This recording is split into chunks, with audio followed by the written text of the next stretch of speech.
بسم الله الرحمن الرحيم. الحمد لله رب العالمين، وأشهد أن لا إله إلا الله وحده لا شريك له ولي الصالحين، وأشهد أن محمدا عبده ورسوله إمام المتقين وسيد الأنبياء والمرسلين، صلى الله عليه وعلى آله وأصحابه أجمعين. أما بعد، قال الحافظ النووي رحمه الله: الحديث الأربعون. عن ابن عمر رضي الله عنهما قال: أخذ رسول الله صلى الله عليه وسلم بمنكبي وقال: كن في الدنيا كأنك غريب أو عابر سبيل. وكان ابن عمر رضي الله عنهما يقول: إذا أمسيت فلا تنتظر الصباح، وإذا أصبحت فلا تنتظر المساء، وخذ من صحتك لمرضك ومن حياتك لموتك. رواه البخاري. അർബഊൻ നബവിയിലെ 40-ാമത്തെ ഹദീസാണ്. ഈ കിതാബിൽ 42 ഹദീസുകളുണ്ട്. അർബഊൻ എന്ന് പേരിടാൻ കാരണം തഗ്ലീബ് എന്ന് പറയും. ഏകദേശം 40 എന്നുള്ള അർത്ഥത്തിലാണ്. 42 ഹദീസുകളാണുള്ളത്. 40-ാമത്തെ ഹദീസ് ഇബ്നു ഉമർ റളിയല്ലാഹു അൻഹുമ പറയുകയാണ്: നബി സല്ലല്ലാഹു അലൈഹി വസല്ലമ എൻ്റെ തോളിൽ പിടിച്ചു. മൻകിബ് എന്ന് പറഞ്ഞാൽ തോളിൽ പിടിച്ചിട്ട് നബി സല്ലല്ലാഹു അലൈഹി വസല്ലം പറഞ്ഞു: കുൻ ഫിദ്ദുനിയ കഅന്നക ഗരീബ്. നീ ദുനിയാവിൽ ഒരു വിദേശിയെ പോലെയാവുക. ഔ ആബിറു സബീൽ, അല്ലെങ്കിൽ ഒരു യാത്രക്കാരനെ പോലെ. ഇബ്നു ഉമർ റളിയല്ലാഹു അൻഹു ഈ ഉപദേശം വിശദീകരിച്ചുകൊണ്ട് അദ്ദേഹത്തിന്റെ ശിഷ്യന്മാരെ ഉപദേശിക്കുമായിരുന്നു. അദ്ദേഹം പറയുമായിരുന്നു: ഇദാ അംസൈത ഫലാ തൻതദിർ അസ്സബാഹ്. വൈകുന്നേരമായാൽ നീ പ്രഭാതത്തെ പ്രതീക്ഷിക്കരുത്. വഇദാ അസ്ബഹ്ത ഫലാ തൻതദിർ മസാ. രാവിലെ ആയാൽ വൈകുന്നേരമാവും എന്നും പ്രതീക്ഷിക്കരുത്. വഖുദ് മിൻ സിഹ്ഹതിക ലിമറദി. ആരോഗ്യമുള്ള സമയത്ത് രോഗം വരുന്ന സമയത്തേക്ക് വേണ്ടത് നീ ചെയ്തു വെക്കുക. വമിൻ ഹയാതിക ലിമൗതി. ആയുസ്സുള്ള സമയത്ത്, ജീവനുള്ള സമയത്ത് മരണത്തിന് വേണ്ടി ഒരുങ്ങുക. ബുഖാരി ഉദ്ധരിച്ച സഹിഹായ ഹദീസാണ്. അതുപോലെ ഇബ്നു ഉമറിന്റെ സഹിഹായ അസറുമാണ് ഇത്. ഈ ഹദീസ് ഓരോ ഹദീസുകളെ കുറിച്ച് നമ്മൾ പറഞ്ഞതുപോലെ ജവാമിഉൽ കലിം, നബി സല്ലല്ലാഹു അലൈഹി വസല്ലമയുടെ വിശാലമായ ആശയങ്ങൾ ഉൾക്കൊള്ളുന്ന ഹദീസുകളിൽപ്പെട്ടതാണ്. നബി സല്ലല്ലാഹു അലൈഹി വസല്ലമയുടെ ഹദീസുകൾ അധികവും ഇങ്ങനെയുള്ളതാണ്. നമ്മൾ പറഞ്ഞിട്ടുണ്ട്, ഊതീതു ജവാമിഉൽ കലിം എന്ന് നബി സല്ലല്ലാഹു അലൈഹി വസല്ലം പറഞ്ഞിട്ടുണ്ട്. അത് ബോധ്യപ്പെടണമെങ്കിൽ ഇമാം സുയൂത്തി റഹിമഹുല്ലാഹ് എഴുതിയിട്ടുള്ള സഹീഹ് അൽ ജാമിഉ സഗീർ എന്ന് പറയുന്ന ഹദീസ് കിതാബ് വായിച്ചാൽ മനസ്സിലാവും. ആ കിതാബ് നബി സല്ലല്ലാഹു അലൈഹി വസല്ലമയുടെ ഖൗലിയായ ഹദീസുകൾ ശേഖരിച്ചിട്ടുള്ളതാണ്. നബി സല്ലല്ലാഹു അലൈഹി വസല്ലം ഹദീസുകൾ നമുക്കറിയാൻ അവിടുന്ന് പറഞ്ഞ വാക്കുകളുണ്ടാകും, പ്രവൃത്തികളുണ്ടാകും. അതുപോലെ വലിയ കഥകളും വിശദാംശങ്ങളുള്ള ഹദീസുകളൊക്കെ ഉണ്ടാകും. അതൊക്കെ ഒഴിവാക്കി നേർക്ക് നേരെ വാക്കുകളായി പറഞ്ഞ ഹദീസുകൾ ശേഖരിച്ചതാണ്. ആ കിതാബ് വായിച്ചു നോക്കിയാൽ ഹദീസിന്റെ ഈ പ്രത്യേകത നമുക്ക് മനസ്സിലാവും. ഓരോ ഹദീസും വളരെ വിശാലമായ ആശയങ്ങളുള്ളതാണ്. ആ കൂട്ടത്തിൽ തന്നെ പ്രത്യേകം എടുത്തു പറയേണ്ട ഹദീസുകളാണ് ഈ 42 ഹദീസുകൾ എന്ന് നമ്മൾ പറഞ്ഞതാണ്. അപ്പൊ എന്താണ് ഈ 40-ാമത്തെ ഹദീസിന്റെ പ്രസക്തി? എന്താണ് ഇതിന്റെ വിഷയം? ഈ ഹദീസ് പഠിപ്പിക്കുന്നത് സുഹൃദാണ്. ദുനിയാവിന്റെ കാര്യത്തിൽ വിരക്തി കാണിക്കുക എന്നതാണ് ഈ ഹദീസിന്റെ ആശയം. അത് വളരെ പ്രധാനപ്പെട്ട ഒരു കാര്യമാണ്. ഉലമാക്കൾ പറയുന്നത് കാണാം, ഇൽമ് എന്ന് പറഞ്ഞാൽ അതിന്റെ ഒരു പ്രധാനപ്പെട്ട ഭാഗമാണ് ഒരാൾക്ക് ഖശിയത്തുണ്ടാവുക, അള്ളാഹുവിനോട് പേടി ഉണ്ടാവുക എന്നുള്ളത്. അല്ലെ, ഇൽമ് എന്ന് പറയുന്നത്, ദീനിയായ ഇൽമ് എന്ന് പറയുന്നത് ഭൗതികമായ ഇൽമിനെ പോലെയല്ല. ഭൗതികമായ വിജ്ഞാനങ്ങൾ എന്ന് പറഞ്ഞാൽ കുറെ വിവരങ്ങൾ ഒരാളുടെ തലയിൽ അയാൾ ഓർത്തു വെച്ചാൽ അയാൾ അറിവുള്ളവനായി. എന്നാൽ ദീനിയായ ഇൽമ് അത് വിവരങ്ങളോടൊപ്പം അള്ളാഹുവിനെ കുറിച്ചുള്ള പേടി, ഖശിയത്തുണ്ടാകണം. ഇത് രണ്ടും കൂടി ചേരുമ്പോഴാണ് ഇൽമാവുന്നത്. അതുകൊണ്ടാണ് അള്ളാഹു സുബ്ഹാനഹു വ തആല പറയുന്നത്, ഇന്നമാ യഖ്ഷല്ലാഹ മിൻ ഇബാദിഹി അൽ ഉലമാ. അള്ളാഹുവിനെ പേടിക്കുക ഉലമാക്കളാണ്. ഈ ആയത്ത് നമ്മൾ നോക്കിയാൽ കാണാം, സൂറത്ത് ഫാത്തിറിൽ ആകാശഭൂമികളിലുള്ള അള്ളാഹുവിന്റെ കുറെ ദൃഷ്ടാന്തങ്ങളെ കുറിച്ച് പറഞ്ഞിട്ടാണ് പറയുന്നത്, ഇന്നമാ യഖ്ഷല്ലാഹ മിൻ ഇബാദിഹി അൽ ഉലമാ. ചില ആളുകൾ അതിനെ തെറ്റിദ്ധരിച്ചിട്ടുണ്ട്. അവർ ഈ ആയത്ത് വ്യാഖ്യാനിക്കുന്നത് കാണാം, ഇവിടെ ഹലാൽ ഹറാമിന്റെ നിയമങ്ങൾ പറഞ്ഞിട്ട് അതിനുശേഷമല്ലല്ലോ ഇന്നമാ യഖ്ഷല്ലാഹ മിൻ ഇബാദിഹിൽ ഉലമാ എന്ന് പറഞ്ഞത്. ആകാശഭൂമികളിലുള്ള ഭൗതികമായ ദൃഷ്ടാന്തങ്ങളെക്കുറിച്ച് പറഞ്ഞതിന് ശേഷമാണ്. അപ്പോൾ ഇങ്ങനെയുള്ള ഭൗതിക കാര്യങ്ങൾ പഠിക്കുന്ന ശാസ്ത്രവും അതുപോലെയുള്ള ഭൗതികമായ വിജ്ഞാനങ്ങൾ പഠിക്കുന്ന ആളുകളെക്കുറിച്ചാണ്, അങ്ങനെയുള്ള ശാസ്ത്രജ്ഞന്മാരെ കുറിച്ചാണ് ഈ ആയത്ത് എന്ന് പറയുന്ന ആൾക്കാരുണ്ട്. ചിലപ്പോൾ നമുക്ക് സംശയം തോന്നാം. കാരണം ഈ ആയത്തിന്റെ തൊട്ട് മുമ്പും ശേഷവും ഇതേ ആയത്തിൽ തന്നെ ഇങ്ങനെയുള്ള ആയാത്തുൻ കൗനിയ പ്രാപഞ്ചിക ദൃഷ്ടാന്തങ്ങളെക്കുറിച്ച് പറയുന്നുണ്ട്. പർവ്വതങ്ങളെക്കുറിച്ച്, പർവ്വതങ്ങളിലുള്ള നടപ്പാതകളെക്കുറിച്ച്. യഥാർത്ഥത്തിൽ എന്താണ് അങ്ങനെ പറയാനുള്ള കാരണം? ഉലമാക്കൾ പറയുന്നത്, ഇങ്ങനെയുള്ള ഭൗതികമായ വിജ്ഞാനങ്ങൾ, അള്ളാഹുവിന്റെ ഭൗതികമായ ദൃഷ്ടാന്തങ്ങൾ, പ്രാപഞ്ചികമായ ദൃഷ്ടാന്തങ്ങൾ, അതിൽ നിന്ന് ഉപകാരമുണ്ടാവുക ആർക്കാണ്? യഥാർത്ഥ ഉലമാക്കൾക്കാണ്. നിങ്ങൾ ആലോചിച്ച് നോക്കൂ, ഒരു ദീൻ പഠിച്ച, ഹലാലും ഹറാമും പഠിച്ച ഫഖീഹായിട്ടുള്ള ഒരാൾ, അയാൾ ഈ പ്രപഞ്ചത്തിൽ കാണുന്ന ഒരു ദൃഷ്ടാന്തം അത് കണ്ടാൽ അയാളുടെ മനസ്സിൽ തട്ടുന്നത് പോലെയാണോ ഇങ്ങനെയുള്ള ശാസ്ത്രം പഠിച്ച ആളുകൾക്ക് അത് സ്വാധീനിക്കുന്നത്? അങ്ങനെ ആയിരുന്നെങ്കിൽ എല്ലാ പള്ളിയിലും ഒന്നാമത്തെ സഫിൽ ശാസ്ത്രജ്ഞന്മാർ വന്ന് തിരക്കായിരിക്കും. അങ്ങനെയല്ലല്ലോ സംഭവിക്കുന്നത്. യഥാർത്ഥത്തിൽ അള്ളാഹു ഈ പ്രപഞ്ചത്തിൽ സംവിധാനിച്ചിട്ടുള്ള അത്ഭുതങ്ങൾ, അതിൽ നിന്ന് ഗുണപാഠം ഉൾക്കൊള്ളുകയായിരിക്കും. അത് ഉൾക്കൊണ്ട് അള്ളാഹുവിനെ പേടിക്കുക ആരായിരിക്കും? അത് ഉലമാക്കളായിരിക്കും. അതാണ് ആയത്തിന്റെ അർത്ഥം. ഇത്രയും വിവരിച്ച ആയത്തുകൾ, ഇത്രയും വിവരിച്ച ദൃഷ്ടാന്തങ്ങൾ ഇത് കണ്ട് അത് സ്വാധീനിക്കുക ആരെയായിരിക്കും? ഇന്നമാ യഖ്ശല്ലാഹു മിൻ ഇബാദിഹി അൽ ഉലമ. അപ്പോൾ ഒരാൾ ഒരു യഥാർത്ഥ ആലിമാവണമെങ്കിൽ, ഇനി ആലിം എന്നല്ല, അയാൾ എന്തെങ്കിലും ഒരു ദീനിയായ ഇൽമ പഠിച്ചു, അതുകൊണ്ട് അയാൾക്ക് ഉപകാരമുണ്ടാകണമെങ്കിൽ അയാൾക്ക് വേണ്ട അടിസ്ഥാനപരമായ ഗുണമാണ് അള്ളാഹുവിനെ കുറിച്ചുള്ള ഖശ്യത്ത്. അയാൾ ശേഖരിച്ച വിവരത്തോടൊപ്പം, മനസ്സിലാക്കിയ വിവരങ്ങളോടൊപ്പം ഖശ്യത്ത് ഉണ്ടാകുമ്പോഴാണ് ആ ഇൽമ കൊണ്ട് ഉപകാരമുണ്ടാവുക. അതാണ് നാഫി ആയ ഇൽമ എന്ന് പറയുന്നത്. ഈ ഖശ്യത്ത് ഉണ്ടാകാൻ വേണ്ട പ്രധാനപ്പെട്ട കാര്യമാണ് ആഖിറത്തിനെ കുറിച്ച് ഓർമ്മയുണ്ടാവുക, ദുനിയാവിൽ വിരക്തി ഉണ്ടാവുക എന്നുള്ളത്. ദുനിയാവിന്റെ പിന്നാലെയാണ് ഒരാളുടെ മനസ്സെങ്കിൽ അയാൾക്ക് ഖശ്യത്ത് ഉണ്ടാവുകയില്ല. ആഖിറത്തിനെ കുറിച്ച് ചിന്തിക്കുമ്പോഴാണ് അള്ളാഹുവിനെ കുറിച്ച് പേടി ഉണ്ടാവുക. കാരണം ആഖിറത്തിൽ രക്ഷപ്പെടണമെങ്കിൽ അള്ളാഹുവിന്റെ തൃപ്തി വേണം. ദുനിയാവ് അള്ളാഹു അവന് ഇഷ്ടമുള്ളവർക്കും അവന്റെ ശത്രുക്കൾക്കും കൊടുക്കുന്നതാണ്. അതുകൊണ്ട് അള്ളാഹുവിന്റെ ശത്രുവായി ജീവിച്ചാലും ദുനിയാവിൽ സുഖിക്കാം, അതൊരു കുഴപ്പവുമില്ല. പക്ഷേ ആഖിറത്തിനെ കുറിച്ചുള്ള ചിന്ത ഒരാൾക്ക് ഉണ്ടാകുമ്പോഴാണ് അള്ളാഹുവിനെ കുറിച്ച് പേടി ഉണ്ടാവുക. അപ്പൊ ആ ചിന്ത ഉണ്ടാക്കുന്ന ഹദീസാണ്. അങ്ങനെയുള്ള ഹദീസുകൾക്കാണ് അഹാദീസ് റിഖാഖ് എന്ന് പറയുക. അഹാദീസ് റിഖാഖ് അല്ലെങ്കിൽ അഹാദീസ് റഖായിഖ് എന്ന് പറയും. മനസ്സിൽ അള്ളാഹുവിനെ കുറിച്ച് പേടിയുണ്ടാക്കുന്ന, ആഖിറത്തിനെ കുറിച്ച് ചിന്തയുണ്ടാക്കുന്ന ഹദീസുകൾ. അപ്പൊ ഈ രണ്ട് തരത്തിലുള്ള പ്രമാണങ്ങളും, അഥവാ ഹലാല് ഹറാമുകളെ കുറിച്ച് പറയുന്ന അല്ലെങ്കിൽ മറ്റുള്ള ശർഈയായിട്ടുള്ള ഇൽമുകൾ പഠിപ്പിക്കുന്ന ആയത്തുകളും ഹദീസുകളും സഹാബത്തിന്റെ ആസാറുകളും, അതോടൊപ്പം അള്ളാഹുവിനെ കുറിച്ച് പേടിയുണ്ടാക്കുന്ന, ഖശ്യത്ത് ഉണ്ടാക്കുന്ന ആയത്തുകളും ഹദീസുകളും സഹാബത്തിന്റെ വാക്കുകളും, ഇത് രണ്ടും കൂടുമ്പോഴാണ് നാഫിയായ ഇൽമുണ്ടാകുന്നത്. അപ്പൊ അതിൽപ്പെട്ട ഈ ഒന്നാമത്തെ വിഭാഗത്തിൽപ്പെട്ട കുറെ ഹദീസുകൾ നമ്മൾ കണ്ടു. നമസ്കാരത്തെ കുറിച്ചും നോമ്പിനെ കുറിച്ചും സദഖയെ കുറിച്ചും ഒക്കെ പറയുന്ന ധാരാളം ഹദീസുകൾ ഈ 40 നബിയിൽ കഴിഞ്ഞുപോയി. ഇനി അടുത്ത പകുതി, ഈ പറഞ്ഞ കാര്യങ്ങളൊക്കെ ഉപകാരപ്പെടണമെങ്കിൽ ഒരാളുടെ മനസ്സിൽ അള്ളാഹുവിനെ കുറിച്ച് ഖശ്യത്ത് ഉണ്ടാക്കണം. ആ ഖശ്യത്ത് ഉണ്ടാക്കുന്ന ഹദീസുകൾ, അതാണ് ഹദീസ് റിഖാഖ്. അതിൽപ്പെട്ട പ്രധാനപ്പെട്ട ഒരു ഹദീസാണ് ഈ ഹദീസ്. ഒരാള് ഈ ഒരു ഹദീസ് മാത്രം മനസ്സിലാക്കിയാൽ അയാളുടെ മനസ്സിൽ മാറ്റം ഉണ്ടാകും. കുൻ ഫി ദുനിയ കഅന്നക ഗരീബ് എന്ന് പറയുന്ന ഈ ഹദീസ്. ഈ ഹദീസിൽ രണ്ട് വസിയത്തുകളാണുള്ളത്. ഒന്ന് നബി സല്ലല്ലാഹു അലൈഹി വസല്ലമയുടെ ഒരു വസിയത്ത്, ഒരു ഉപദേശം. രണ്ടാമത്തേത് അതിനെ വിശദീകരിച്ചുകൊണ്ട് ഇബ്നു ഉമർ റളിയല്ലാഹു അൻഹുമ പറയുന്ന ഒരു ഹദീസ്. ഇത് രണ്ടിന്റെയും ആശയം ഒന്ന് തന്നെയാണ്. അതിന്റെ ഖുലാസ, അതിന്റെ ചുരുക്കം എന്താണ്? ഒരു മനുഷ്യന്റെ, ഒരു മുഅ്മിനായ മനുഷ്യന്റെ ചിന്ത, അയാളുടെ ഖൽബിലെ പ്രധാനപ്പെട്ട വിഷയം ദുനിയാവാകരുത്, ആഖിറത്തായിരിക്കണം, പരലോകമായിരിക്കണം ഏറ്റവും പ്രധാനപ്പെട്ട ഒരാളുടെ ചിന്ത. അതാണ് ഈ ഹദീസിന്റെയും ഈ അസറിന്റെയും ഉള്ളടക്കം. ഈ കാര്യം ഖുർആനും സുന്നത്തിലും ധാരാളമായി ആവർത്തിക്കപ്പെട്ടിട്ടുള്ള കാര്യമാണ്. വിശുദ്ധ ഖുർആൻ നിരവധി ആയത്തുകളിൽ അല്ലാഹു സുബ്ഹാനഹു വ തആല ദുനിയാവിന്റെ നിസ്സാരതയെക്കുറിച്ച് പറയുന്നത് നമുക്ക് കാണാൻ സാധിക്കും.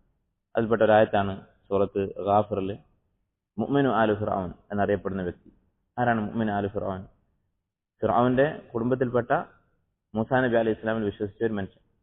അദ്ദേഹം തന്റെ ഈമാൻ മറച്ചു വെക്കുകയായിരുന്നു. വഖാല റജുലുൻ മുഅ്മിനുൻ മിൻ ആലി ഫിർഔന യക്തുമു ഈമാനഹു, ഈമാൻ മറച്ചു വെച്ചിരുന്ന ഒരാൾ എന്ന് പറഞ്ഞുകൊണ്ട് സൂറത്ത് ഗാഫിറിൽ ആ കഥ തുടങ്ങുന്നത് കാണാം. മൂസാ നബി അലൈഹി ഇസ്ലാം ഫിർഔനോട് സംസാരിച്ചപ്പോൾ ഫിർഔന് മൂസാ നബി അലൈഹി ഇസ്ലാമിനെ കൊല്ലും എന്ന് പ്രഖ്യാപിച്ചു.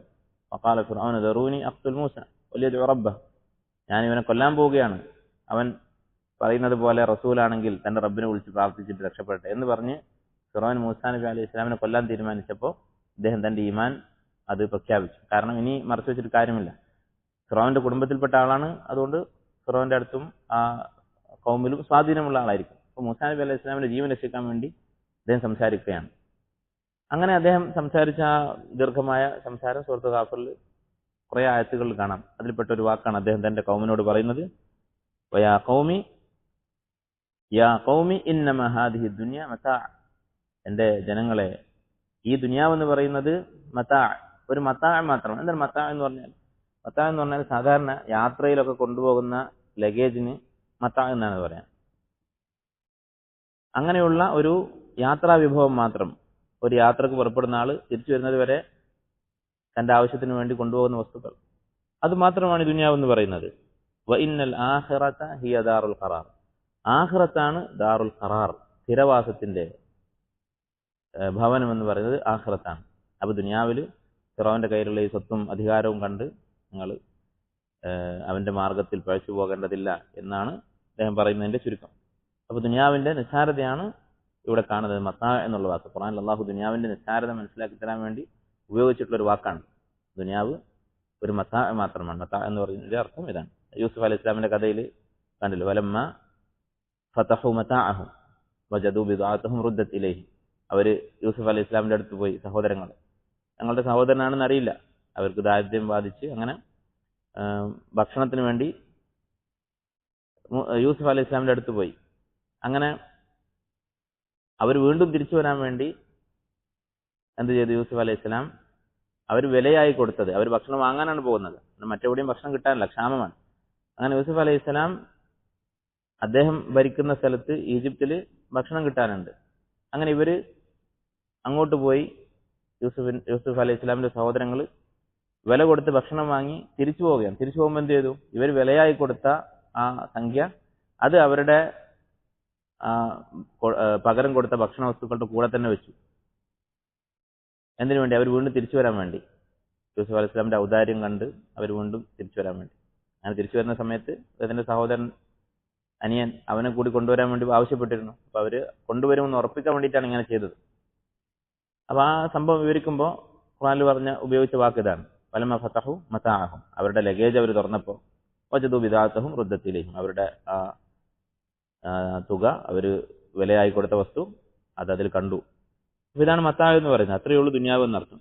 അള്ളാഹു മനുഷ്യനെ സൃഷ്ടിച്ചത് നാളെ ആഖിറത്തിൽ അവന് പ്രതിഫലവും ശിക്ഷയും കൊടുക്കാൻ വേണ്ടിയാണ്.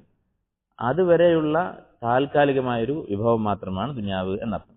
അതുപോലെ മറ്റൊരായത്ത് നോക്കൂ. വിശുദ്ധ ഖുർആനിൽ ആവർത്തിച്ചിട്ടുള്ള ഒരു പ്രയോഗമാണ്. ദുനിയാവിനെ അല്ലാഹു തആല ഉപമിച്ചിട്ടുള്ള ഒരു ഉപമയാണ് മഴയോട്.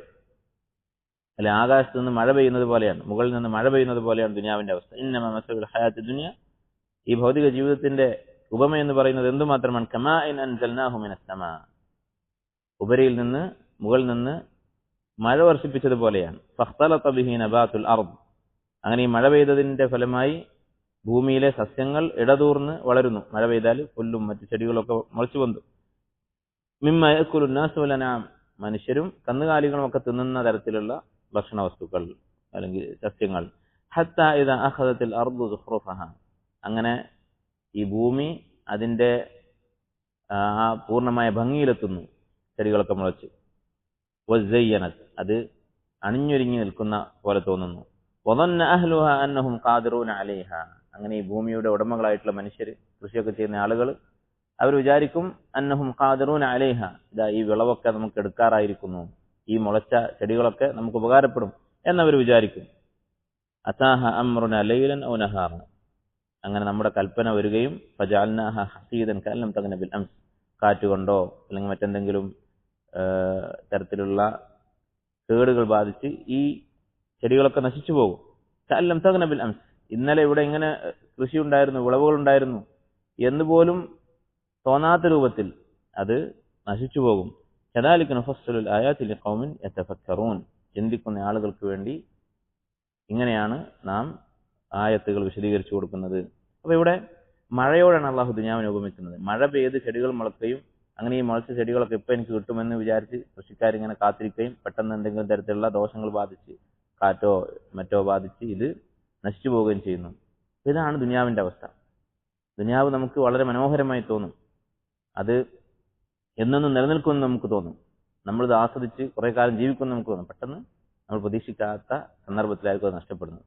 എങ്ങനെയാണ് നമ്മുടെ ജീവിതത്തിൽ ഇത് സംഭവിക്കുക? കൃഷിയുടെ കാര്യം വ്യക്തമാണ്. അത് എന്തെങ്കിലും തരത്തിൽ നശിച്ചു പോവുക എന്നുള്ളത് നമുക്ക് മനസ്സിലാക്കാം. എന്നാൽ നമ്മുടെ ജീവിതത്തിൽ എങ്ങനെയാണ് സംഭവിക്കുക? ദുനിയാവിൽ ജീവിക്കുന്ന കാലത്തോളം മനുഷ്യൻ ഈ ചിന്താഗതിയായിരിക്കും. ഇതിപ്പോ കിട്ടും, ഇപ്പൊ കിട്ടും, അല്ലെങ്കിൽ എനിക്ക് കിട്ടിയതൊക്കെ ഇനിയും എൻ്റെ കൂടെ ഉണ്ടാകും എന്ന് മരിക്കുന്നത് വരെ മനുഷ്യൻ ചിന്തിച്ചുകൊണ്ടിരിക്കും. നമ്മളിപ്പോൾ വിചാരിക്കും നമ്മളൊക്കെ ചെറുപ്പക്കാരാണ്, കുറച്ച് പ്രായമാകുമ്പോൾ നമ്മൾ മരണമൊക്കെ പ്രതീക്ഷിച്ച് ദുനിയാവിലെ സുഖങ്ങൾ അവസാനിക്കാറായി എന്നൊക്കെ ബോധം വന്ന് നമ്മൾ കുറച്ചു കാലം കഴിച്ചു കൂട്ടും എന്നൊക്കെ. ഒരിക്കലുമില്ല. 80, 90, 100 വയസ്സായവനും അവൻ പിന്നെയും ദുനിയാവിനെ കുറിച്ച് സ്വപ്നങ്ങൾ കണ്ടുകൊണ്ടിരിക്കും, ദുനിയാവിലെ സുഖങ്ങളെക്കുറിച്ച് ചിന്തിച്ചുകൊണ്ടിരിക്കും, അതിൽ മുഴുകി ജീവിച്ചുകൊണ്ടിരിക്കും. അത് നമുക്ക് തന്നെ നമ്മുടെ ജീവിതത്തിൽ തിരിഞ്ഞു നോക്കിയാൽ മനസ്സിലാവും. നമ്മൾ ചെറുപ്പത്തിൽ നമ്മളിപ്പോൾ എത്ര വയസ്സാണോ അതിൻ്റെ ഒരു 10-20 വർഷം മുമ്പ് എത്രമാത്രം ദുനിയാവിലെ സുഖങ്ങളുടെ പിന്നാലെ അത് ആസ്വദിച്ചുകൊണ്ടും അതിൽ മതിമറന്നുകൊണ്ടും കഴിഞ്ഞു പോയിരുന്നോ, അതിനെ അപേക്ഷിച്ച് നമ്മളിന്ന് മരണത്തോട് അടുത്തിട്ടുണ്ട്, ഒരുപാട് അടുത്തു. എന്നിട്ട് നമ്മുടെ ഈ ആഗ്രഹങ്ങളും നമ്മുടെ ദുനിയാവിനോടുള്ള ഈ മതിമറന്ന അവസ്ഥയും അത് കൂടുകയാണോ കുറയുകയാണോ ചെയ്തത്? യഥാർത്ഥത്തിൽ യുക്തിപരമായി ചിന്തിക്കുകയാണെങ്കിൽ കുറയുകയാണ് വേണ്ടിയിരുന്നത്. കാരണം നമ്മൾ മരണത്തോട് അടുക്കും തോറും ദുനിയാവ് നമ്മളിൽ നിന്ന് അകന്നുകൊണ്ടിരിക്കുകയാണ്. അപ്പോൾ ദുനിയാവിനോടുള്ള നമ്മുടെ ബന്ധവും കുറഞ്ഞു വരേണ്ടതായിരുന്നു. പക്ഷെ കുറഞ്ഞോ കൂടിയോ അതോ അതുപോലെ തുടരുകയാണോ നമുക്ക് മനസ്സിലാക്കാൻ സാധിക്കും, ഓരോരുത്തർക്കും മനസ്സിലാകും. നേരെ മറിച്ചാണ് സംഭവിക്കുക. ദുനിയാവിനോട് ആർത്തി കൂടിക്കൊണ്ടിരിക്കുകയാണ് ചെയ്യുന്നത്. നമ്മൾ ദുനിയാവിനോട് അകലും തോറും, നമ്മുടെ പ്രായം കൂടും തോറും. അപ്പോൾ ഇങ്ങനെ ഇരിക്കുന്ന സമയത്ത് ഇനിയും എനിക്ക് ആസ്വദിക്കാനുണ്ട് എന്ന് വിചാരിച്ച് പ്രതീക്ഷിക്കാതെ ഇരിക്കുന്ന സമയത്തായിരിക്കും മരണം സംഭവിക്കുക എന്നാണ് പറഞ്ഞതിൻ്റെ അർത്ഥം. അതുപോലെ ധാരാളം ആയത്തുകൾ കാണാം ഖുർആനിൽ. പല സ്ഥലത്തും അല്ലാഹു ആവർത്തിച്ച് പറഞ്ഞിട്ടുള്ള കാര്യമാണ് മഴയോട് ദുനിയാവിനെ ഉപമിക്കുന്ന അവസ്ഥ. മഴ പെയ്യുമ്പോൾ ചെടികളൊക്കെ മുളച്ചു നിൽക്കുന്ന അവസ്ഥ ഒന്ന് ആലോചിച്ച് നോക്കും. വളരെ മനോഹരമായ കാഴ്ചയായിരിക്കും. അത് കണ്ട് പ്രത്യേകിച്ച് കൃഷി ചെയ്യുന്ന ഒരാളാണെങ്കിൽ വളരെ സന്തോഷത്തോടു കൂടിയായിരിക്കും ആ കാഴ്ച കാണുക. കുറച്ച് കഴിഞ്ഞാൽ ചിലപ്പോൾ എന്തെങ്കിലുമൊക്കെ കേടുപാടുകൾ വന്ന് ആ ചെടികളൊക്കെ നശിച്ചു പോകുന്നത് കാണാം. അതുപോലെയായിരിക്കും ദുനിയാവിന്റെ അവസ്ഥ. അതുപോലെ ഹദീസുകൾ, നബി സല്ലല്ലാഹു അലൈഹി വസല്ലമ ദുനിയാവിന്റെ നിസ്സാരത വിശദീകരിച്ചുകൊണ്ട് സംസാരിച്ച ഹദീസുകൾ ധാരാളമുണ്ട്. അതിൽപ്പെട്ട ഒരു ഹദീസാണ് ഇമാം അഹ്മദ് റഹിമഹുല്ലാ മുസ്നദിൽ ഉദ്ധരിച്ചിട്ടുള്ള ഇബ്നു മസ്ഊദ് റളിയല്ലാഹു അൻഹുവിന്റെ ഹദീസ്. നബി സല്ലല്ലാഹു അലൈഹി വസല്ലം പറഞ്ഞു, മാലി വലിദ്ദുനിയ, ഞാനും ഈ ദുനിയാവും തമ്മിൽ എന്ത് ബന്ധമാണ്? ഒരു ബന്ധവുമില്ല എന്നർത്ഥം. മാ അന ഫിദ്ദുനിയ ഇല്ലാ കറാകിബിൻ ഇസ്തഗല്ല തഹ്ത ഷജറ ثم راح وتركها. എന്റെ അവസ്ഥ എന്താണ്? ഒരു യാത്രക്കാരനെ പോലെയാണ്.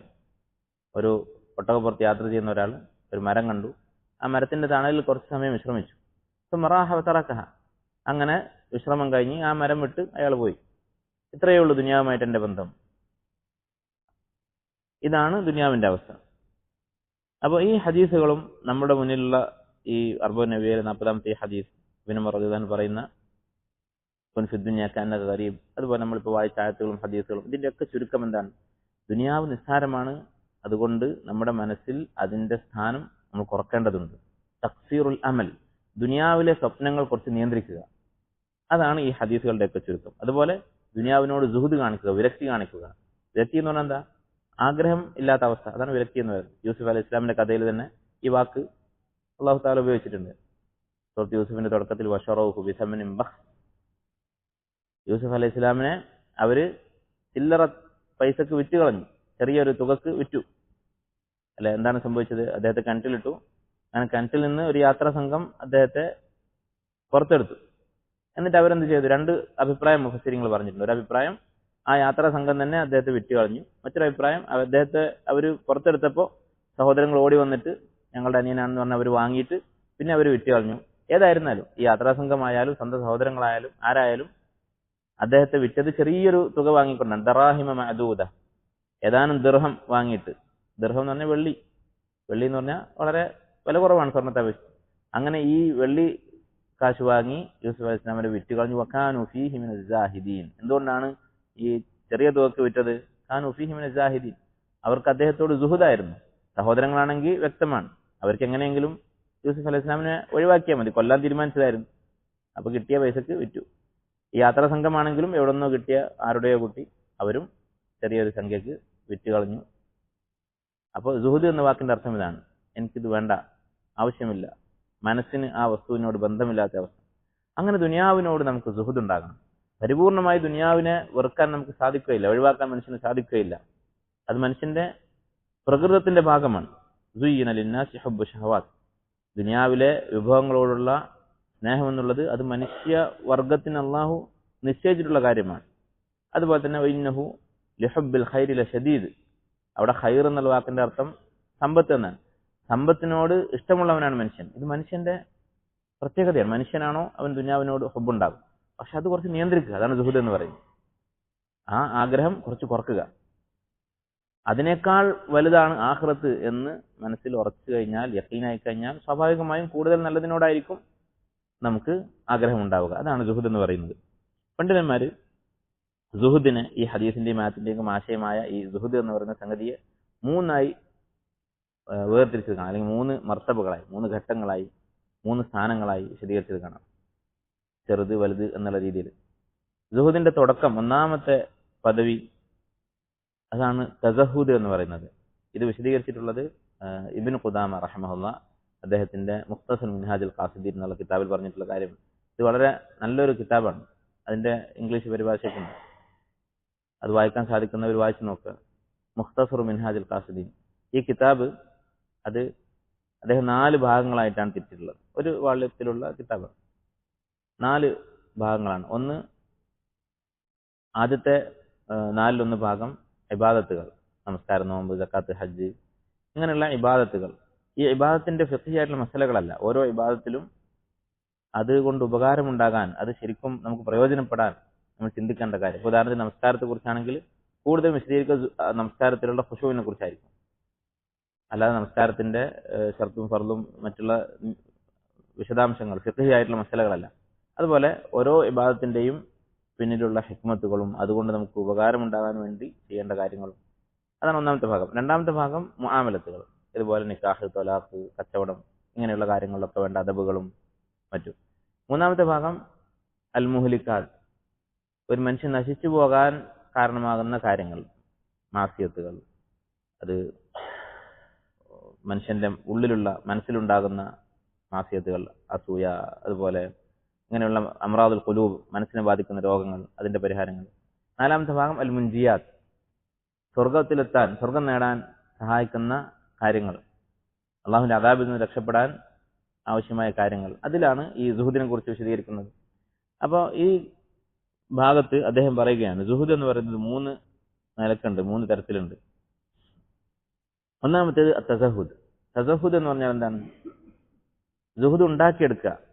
അല്ല, ദുനിയാവിനോട് ഒരാൾക്ക് ഹുബ്ബുണ്ട്, അദ്ദേഹത്തിന് അതിന് കൊടുത്ത താരീഫ് ഇങ്ങനെയാണ്: അസ്സുഹ്ദു മഅമൈലിൻ നഫ്സി ലിദ്ദുനിയ, ദുനിയാവിനോട് മനസ്സിനൊരു ചായ്വുണ്ട്, ആഗ്രഹങ്ങളുണ്ട്, എന്നാൽ നമ്മൾ ആഗ്രഹങ്ങളെ ബോധപൂർവ്വം നിയന്ത്രിച്ച് സുഹുദ് ഉണ്ടാക്കിയെടുക്കുക, വിരക്തി ഉണ്ടാക്കിയെടുക്കുക. അതാണ് ഒന്നാമത്തെ ഘട്ടം. രണ്ടാമത്തേത് അസ്സുഹ്ദു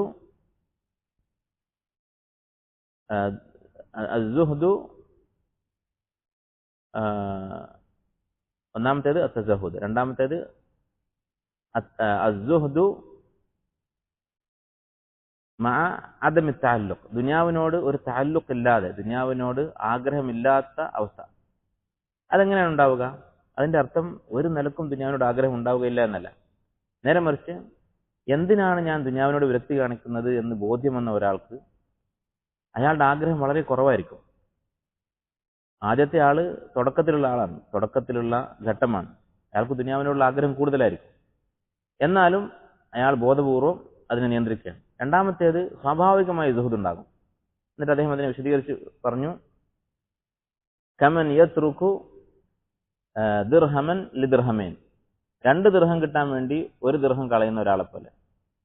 എന്ന് പറഞ്ഞാൽ ഇപ്പോൾ കച്ചവടം ചെയ്യുമ്പോൾ 1 ദിർഹം ചെലവാക്കി ഒരു സാധനം വാങ്ങി അത് വിറ്റ് 2 ദിർഹം കിട്ടും എന്നുണ്ടെങ്കിൽ ആ കച്ചവടം ഒരാൾ ചെയ്യും, സന്തോഷത്തോടെ ചെയ്യും. അയാൾക്ക് ഉറപ്പാണ്, ഞാൻ ചെലവഴിക്കുന്നതിനേക്കാളും എനിക്ക് ലാഭം കിട്ടാൻ പോകുന്നുണ്ട്. അപ്പൊ അയാളുടെ മനസ്സിൽ ഈ 1 ദിർഹമിനോട്, അയാൾ ചെലവഴിക്കുന്ന ആദ്യത്തെ 1 ദിർഹത്തിനോട് ഒരു താല്ലുക്കില്ല, മനസ്സിൽ ആഗ്രഹം കുറവായിരിക്കും.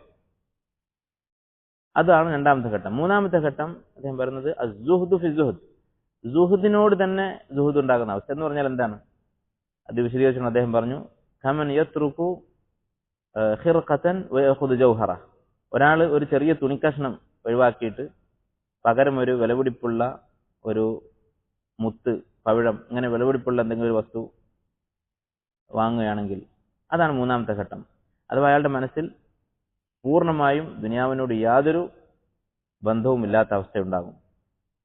ഇങ്ങനെ 3 ഘട്ടങ്ങളായി അദ്ദേഹം വേർതിരിച്ചത് കാണാം. അപ്പോൾ ഇതാണ് സുഹദ് എന്ന് പറയുന്നത്, സുഹദിന്റെ 3 അവസ്ഥകൾ. ഇനി ഈ ഹദീസിൽ, നമ്മൾ വായിച്ച ഹദീസിൽ, ഇബ്നു ഉമർ റളിയല്ലാഹു അൻഹു ഹദീസ് നബി സല്ലല്ലാഹു അലൈഹി വസല്ലം പറയുന്ന ആ പദം, അതിൽ 2 ഉപമകൾ സുഹദുള്ള ഒരു വ്യക്തിക്ക് നബി സല്ലല്ലാഹു അലൈഹി വസല്ലം വിശദീകരിക്കുകയാണ്. 2 തരത്തിൽ ഉള്ള 2 ഉപമകൾ. ഒന്നാമത്തേത്, കുൻ ഫി ദുനിയ കഅന്നക ഗരീബൻ, നീ ദുനിയാവിലൊരു വിദേശിയെ പോലെ ആവുക.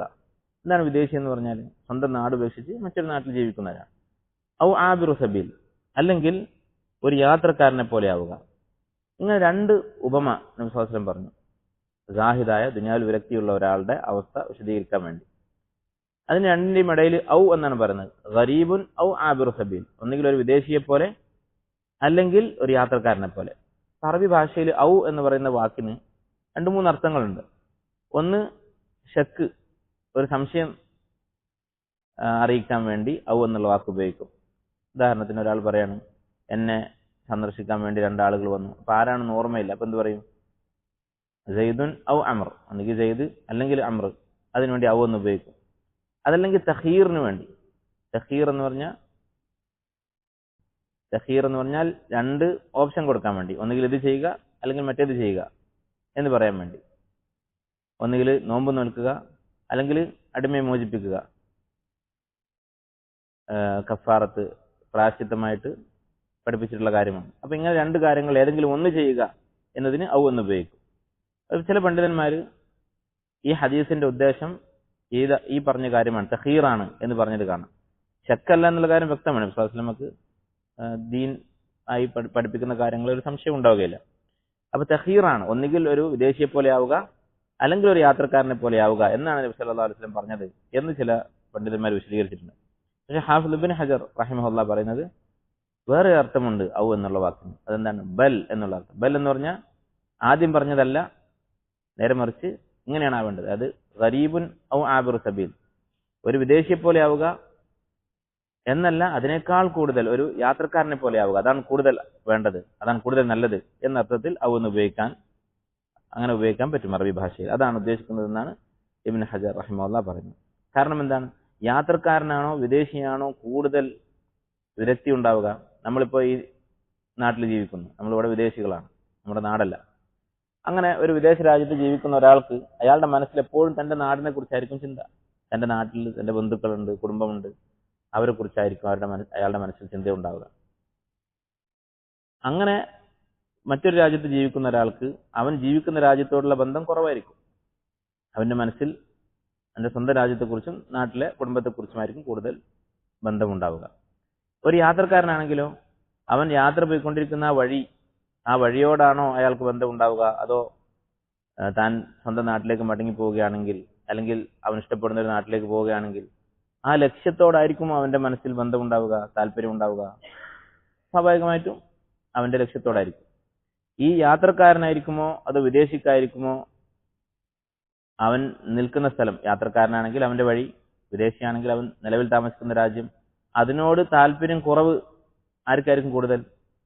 ഏത് താല്പര്യമില്ലാത്ത ആർക്കായിരിക്കും? യാത്രക്കാരനായിരിക്കും. അവന്റെ ആ വഴിയിൽ കാണുന്ന കാഴ്ച, അതിനോട് അവന് യാതൊരു ബന്ധവുമില്ല. ആ വഴിയിൽ കാണുന്ന ആളുകളോട് അവന് യാതൊരു ബന്ധവുമില്ല. നേരെ മറിച്ച് മറ്റൊരു രാജ്യത്ത് ജീവിക്കുന്നവന് അവൻ താൽക്കാലികമായി ബന്ധപ്പെടുന്ന ആളുകളോട് കുറച്ചെങ്കിലും ഒരു ബന്ധമുണ്ടാകും. അപ്പോൾ ഈ യാത്രക്കാരനാണ് ഏറ്റവും സുഹൃത്തുള്ളത്, അതാണ് വേണ്ടത് എന്നാണ് നബി സല്ലല്ലാഹു അലൈഹി വസല്ലം ഇവിടെ ഉദ്ദേശിക്കുന്നതെന്നാണ് ഇബ്നു ഹജർ റഹിമഹുല്ലാഹ് പറയുന്നത്. അപ്പൊ ഈ 2 ഉപമകളുടെയും ചുരുക്കം മനസ്സിന്റെ ബന്ധം ആഖിറത്തിനോടായിരിക്കണം എന്നതാണ്. ഇനി ഇബ്നു ഉമർ റളിയല്ലാഹു അൻഹു ഇതൊന്നുകൂടി വിശദീകരിച്ച് പറഞ്ഞു കൊടുത്തു. കുൻ ഫി ദുനിയ കഅന്നക ഗരീബുൻ ഔ ആബിറു സബീൽ എന്ന് പറഞ്ഞാൽ എന്താണ്? ദുനിയാവിൽ ഒരു യാത്രക്കാരനെ പോലെ ആകണമെന്ന് പറഞ്ഞാൽ എന്താണ്?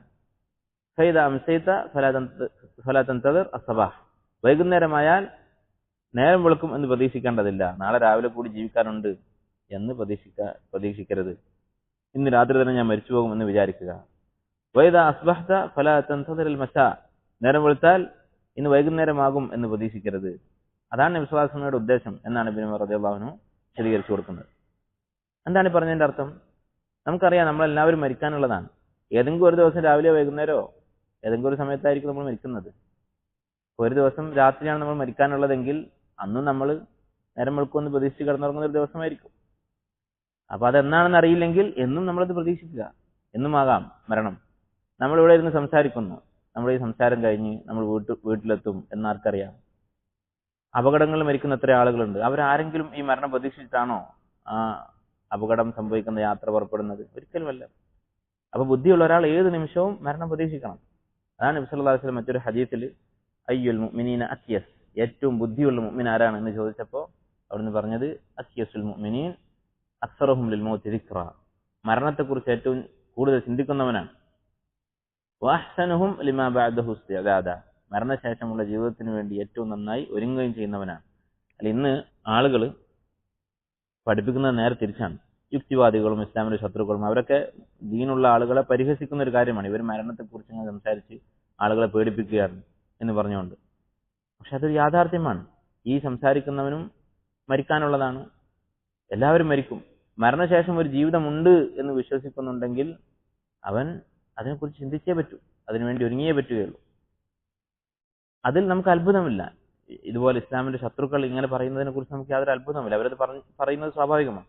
പക്ഷെ മുസ്ലിങ്ങളായ ദീൻ പഠിപ്പിക്കുന്ന ആളുകൾ തന്നെ മരണഭയം ആവശ്യമില്ല, മരണത്തെക്കുറിച്ച് പേടിക്കേണ്ടതില്ല, മരണത്തെക്കുറിച്ച് ചിന്തിക്കേണ്ടതില്ല. അത് പേടിക്കേണ്ടതില്ല എന്നത് ഒരർത്ഥത്തിൽ ശരിയാണ്. യഥാർത്ഥ ഈമാനുള്ള ഒരാൾ അള്ളാഹുവിനെ കണ്ടുമുട്ടാൻ പോവുകയാണ് മരണശേഷം. അവന്റെ ആഖിറത്തിലെ സുഖങ്ങൾ അനുഭവിക്കാൻ തുടങ്ങുകയാണ് മരണത്തോടു കൂടി. ആ അർത്ഥത്തിലല്ലാതെ മരണത്തെക്കുറിച്ച് ചിന്തിക്കുകയേ വേണ്ട എന്ന് പറയുന്ന ആളുകളെ കാണാം. അത് ശരിയല്ല. നേരെ മറിച്ച് നബി സല്ലല്ലാഹു അലൈഹി വസല്ലം ബുദ്ധിയുള്ള ഒരു മുഅ്മിന്റെ അടയാളമായി പറഞ്ഞത് അക്സറഹും ലിൽ മൗതി ദിക്റ. അതുപോലെ തന്നെ സൂറുൽ ഖുബൂർ, നിങ്ങൾ ഖബർ സന്ദർശിക്കുക, ഫഇന്നഹാ തുദക്കിറുക്കും അൽ ആഖിറ, അത് ആഖിറത്തിനെ കുറിച്ച് ചിന്തയുണ്ടാക്കും എന്ന് നബി സല്ലല്ലാഹു അലൈഹി വസല്ലം പറഞ്ഞു. അപ്പോൾ മരണത്തെക്കുറിച്ചും ആഖിറത്തിനെ കുറിച്ചും ചിന്തിക്കുന്നവനാണ് യഥാർത്ഥത്തിൽ ബുദ്ധിമാൻ. അതാണ് ഇബ്നു ഉമർ റളിയല്ലാഹു അൻഹു പറഞ്ഞത്. ഓരോ ദിവസവും നേരം വെളുത്താൽ ഇന്ന് ഞാൻ മരിക്കാൻ സാധ്യതയുണ്ട് എന്ന് വിചാരിക്കുക, വൈകുന്നേരമായാൽ നേരം വെളുക്കുന്നതിന് മുമ്പ് ഞാൻ മരിക്കാൻ സാധ്യതയുണ്ട് എന്ന് വിചാരിക്കുക. സഹാബത്ത് അങ്ങനെയായിരുന്നു. പല സഹാബത്തിന്റെയും ജീവിതത്തിൽ കാണാം, അവര് വിത്ർ നമസ്കാരം ഉറങ്ങുന്നതിന് മുമ്പ് നമസ്കരിക്കുമായിരുന്നു. അബൂബക്കർ സിദ്ദീഖ് റളിയല്ലാഹു അൻഹു അതിൽപ്പെട്ട ആളാണ്. അതുപോലെയുള്ള പല സഹാബത്തും അവർ രാത്രി ഇശാ കഴിഞ്ഞ ഉടനെ വിത്ർ നമസ്കരിക്കുമായിരുന്നു. അതിനെക്കുറിച്ച് ഇബ്നു റജബ് റഹിമഹുല്ലാഹ് പറയുന്നത്, ചില പണ്ഡിതന്മാർ അതിനെ വ്യാഖ്യാനിച്ചിട്ട് പറഞ്ഞത്, ഉറങ്ങിപ്പോകും, ഫജ്റിന് മുമ്പ് എഴുന്നേൽക്കയില്ല എന്ന് ഒരാൾക്ക് പേടിയുണ്ടെങ്കിൽ ഇശാ കഴിഞ്ഞിട്ട് വിത്ർ നമസ്കരിക്കുക. അല്ല, ഉറപ്പായിട്ടും രാവിലെ എഴുന്നേൽക്കുമെന്ന് ഉറപ്പുണ്ടെങ്കിൽ അവസാനം നമസ്കരിക്കുന്നതാണ് നല്ലത്, ഫജ്റിന് മുമ്പായിട്ട് വിത്ർ നമസ്കരിക്കുന്നതാണ് നല്ലത്. അതിനുള്ള തെളിവായിട്ട് ഈ അബൂബക്കർ റളിയല്ലാഹു അൻഹുവിന്റെ സംഭവമൊക്കെ പറയാറുണ്ട്. അതിനെ വിമർശിച്ചുകൊണ്ട് ഇബ്നു റജബ് പറയുകയാണ്, ഈ പറഞ്ഞത് ശരിയല്ല. അതായത് അബൂബക്കർ റളിയല്ലാഹു അൻഹു ഇശാ കഴിഞ്ഞ് വിത്ർ നമസ്കരിക്കാൻ കാരണം ഇതല്ല. ഉറങ്ങിപ്പോകുന്ന പേടിയുള്ള ആളുകൾക്ക് നേരത്തെ നമസ്കരിക്കാം, അതിൽ പ്രശ്നമില്ല. പക്ഷെ അബൂബക്കർ റളിയല്ലാഹു അൻഹു എന്തുകൊണ്ടാണ് ചെയ്തത്? അദ്ദേഹം രാവിലെ എഴുന്നേൽക്കയില്ല എന്ന് പേടിച്ചിട്ടാണോ? അല്ല, നേരെ മറിച്ച് രാത്രി മരിച്ചു പോയാലോ എന്ന് വിചാരിച്ചിട്ടാണ്. വിത്ർ കഴിഞ്ഞിട്ട് മരിക്കാം എന്ന് വിചാരിച്ചിട്ടാണ് എന്ന് ഇബ്നു റജബ് റഹിമഹുല്ലാഹ് വിശദീകരിച്ചിട്ടുണ്ട്. അപ്പോൾ ഇങ്ങനെ ആയിരിക്കും ഒരു യഥാർത്ഥ മുഅ്മിന്റെ അവസ്ഥയുണ്ടാവുക. മരണം ഏത് സമയത്തും പ്രതീക്ഷിച്ചുകൊണ്ടായിരിക്കും ജീവിക്കുക. അതാണ് നബി സല്ലല്ലാഹു അലൈഹി വസല്ലം പറഞ്ഞത്, മാ അന ഇല്ലാ കറാകിബിൻ ഇസ്തദല്ല തഹ്ത ഷജറ സുമ്മ റാഹ വതറകഹ. ഒരു യാത്രക്കാരനെ പോലെ നബി സല്ലല്ലാഹു അലൈഹി വസല്ലമയുടെയും സഹാബത്തിന്റെയും അവസ്ഥ ഇതായിരുന്നു. പിന്നീട് ഇബ്നു ഉമർ റളിയല്ലാഹു അൻഹു പറയുന്നത് എന്താണ്?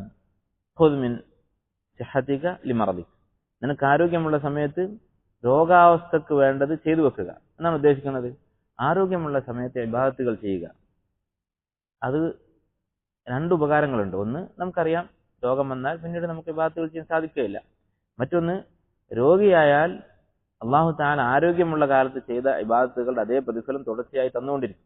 ഇമാം അഹ്മദ് ഒക്കെ ഉദ്ധരിച്ച ഒരു ഹദീസിൽ കാണാം, ഇദാ സാഫറൽ അബ്ദു ഔ മരിദ്, ഒരടിമ യാത്ര പോവുകയോ അല്ലെങ്കിൽ രോഗിയാവുകയോ ചെയ്താൽ, യാത്രയും രോഗവും ഇത് രണ്ടും അമലുകൾ ചെയ്യാൻ തടസ്സമാകുന്ന കാര്യങ്ങളാണ്.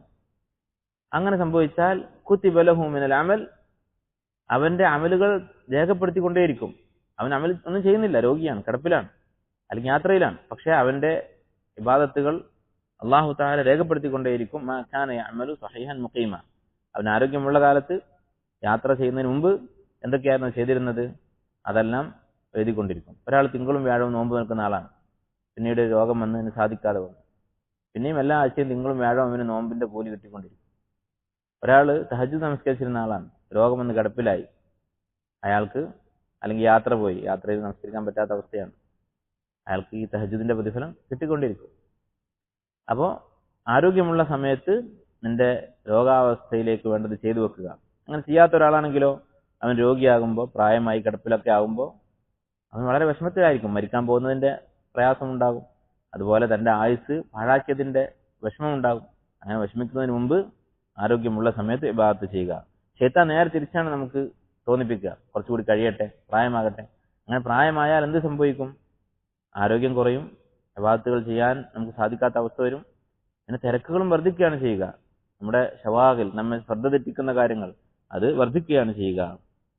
ഹഫ്സ ബിൻത് സീരീൻ റഹിമഹല്ലാ എന്ന് പറയുന്ന താബിഇയായ ഒരു സ്ത്രീ, ഒരു വലിയ ആലിമായിരുന്നു, അതുപോലെ സഹാബത്തിന്റെ അടുത്ത് നിന്ന് ദീൻ പഠിച്ചിട്ടുള്ള ആളാണ്. നിങ്ങൾ മുഹമ്മദ് ബിൻ സീരീൻ റഹിമഹുല്ലാഹയെ പറ്റി കേട്ടിട്ടുണ്ടാവും. മുഹമ്മദ് ബിൻ സീരീന്റെ സഹോദരിയാണ്. മുഹമ്മദ് ബിൻ സീരീൻ റഹിമഹുല്ലാ ഇവരിൽ നിന്ന് ഹദീസുകൾ റിപ്പോർട്ട് ചെയ്തിട്ടുണ്ട്. അങ്ങനെയുള്ള വലിയ ആബിദത്തും അതുപോലെ തന്നെ ആലിമത്തും ഒക്കെ ആയിട്ടുള്ള സ്ത്രീയാണ്. അവർ പറയുന്നതായി ഒരു അസർ വളരെ പ്രശസ്തമാണ്. അവർ പറയുമായിരുന്നു, അതുപോലെ തന്നെ മുൻഗാമികളായ പലരും പറഞ്ഞിട്ടുള്ളതാണ്, യാ മഅശറ ശബാബ് ഖുദൂ മിൻ അൻഫുസികും വഅൻതും ശബാബ്. നിങ്ങൾ യുവാക്കളായിരിക്കുമ്പോൾ നിങ്ങൾക്ക് വേണ്ടത് നിങ്ങൾ ചെയ്തു വെച്ചുകൊള്ളുക. മാ റഅയ്തുൽ അമല ഇല്ലാ ഫി ശബാബ്. അമൽ എന്ന് പറയുന്നത് ചെറുപ്പകാലത്ത് ചെറുപ്പക്കാർക്കുള്ളതാണ് എന്നവർ പറയുമായിരുന്നു. ഇബാദത്തുകൾ എന്നുള്ളത് യുവാക്കൾക്കുള്ളതാണ്. കാരണം ഏത് ഇബാദത്തും ചെയ്യാൻ സാധിക്കും ആരോഗ്യമുള്ള സമയത്ത്. നമുക്ക് തഹജ്ജുദ് നമസ്കരിക്കാൻ ആരോഗ്യമുണ്ട്, അതുപോലെ നോമ്പ് നിൽക്കാൻ സാധിക്കും. എന്തൊക്കെ ഇബാദത്തുകൾ പഠിപ്പിച്ചിട്ടുണ്ടോ, ഹജ്ജോ ഉംറയോ ചെയ്യണമെങ്കിൽ നമുക്ക് ചെയ്യാൻ സാധിക്കും. എത്ര തിരക്കുള്ള സമയത്താണെങ്കിലും തവാഫ് ചെയ്യാൻ സാധിക്കും. ഇതിനൊക്കെ ആരോഗ്യമാണ്. അപ്പൊ ആരോഗ്യമുള്ള യുവത്വമുള്ള സമയത്ത് ഇബാദത്ത് ചെയ്യുക, അതാണ് ഇബാദത്തിന്റെ സമയം എന്ന് അവർ പറയുമായിരുന്നു.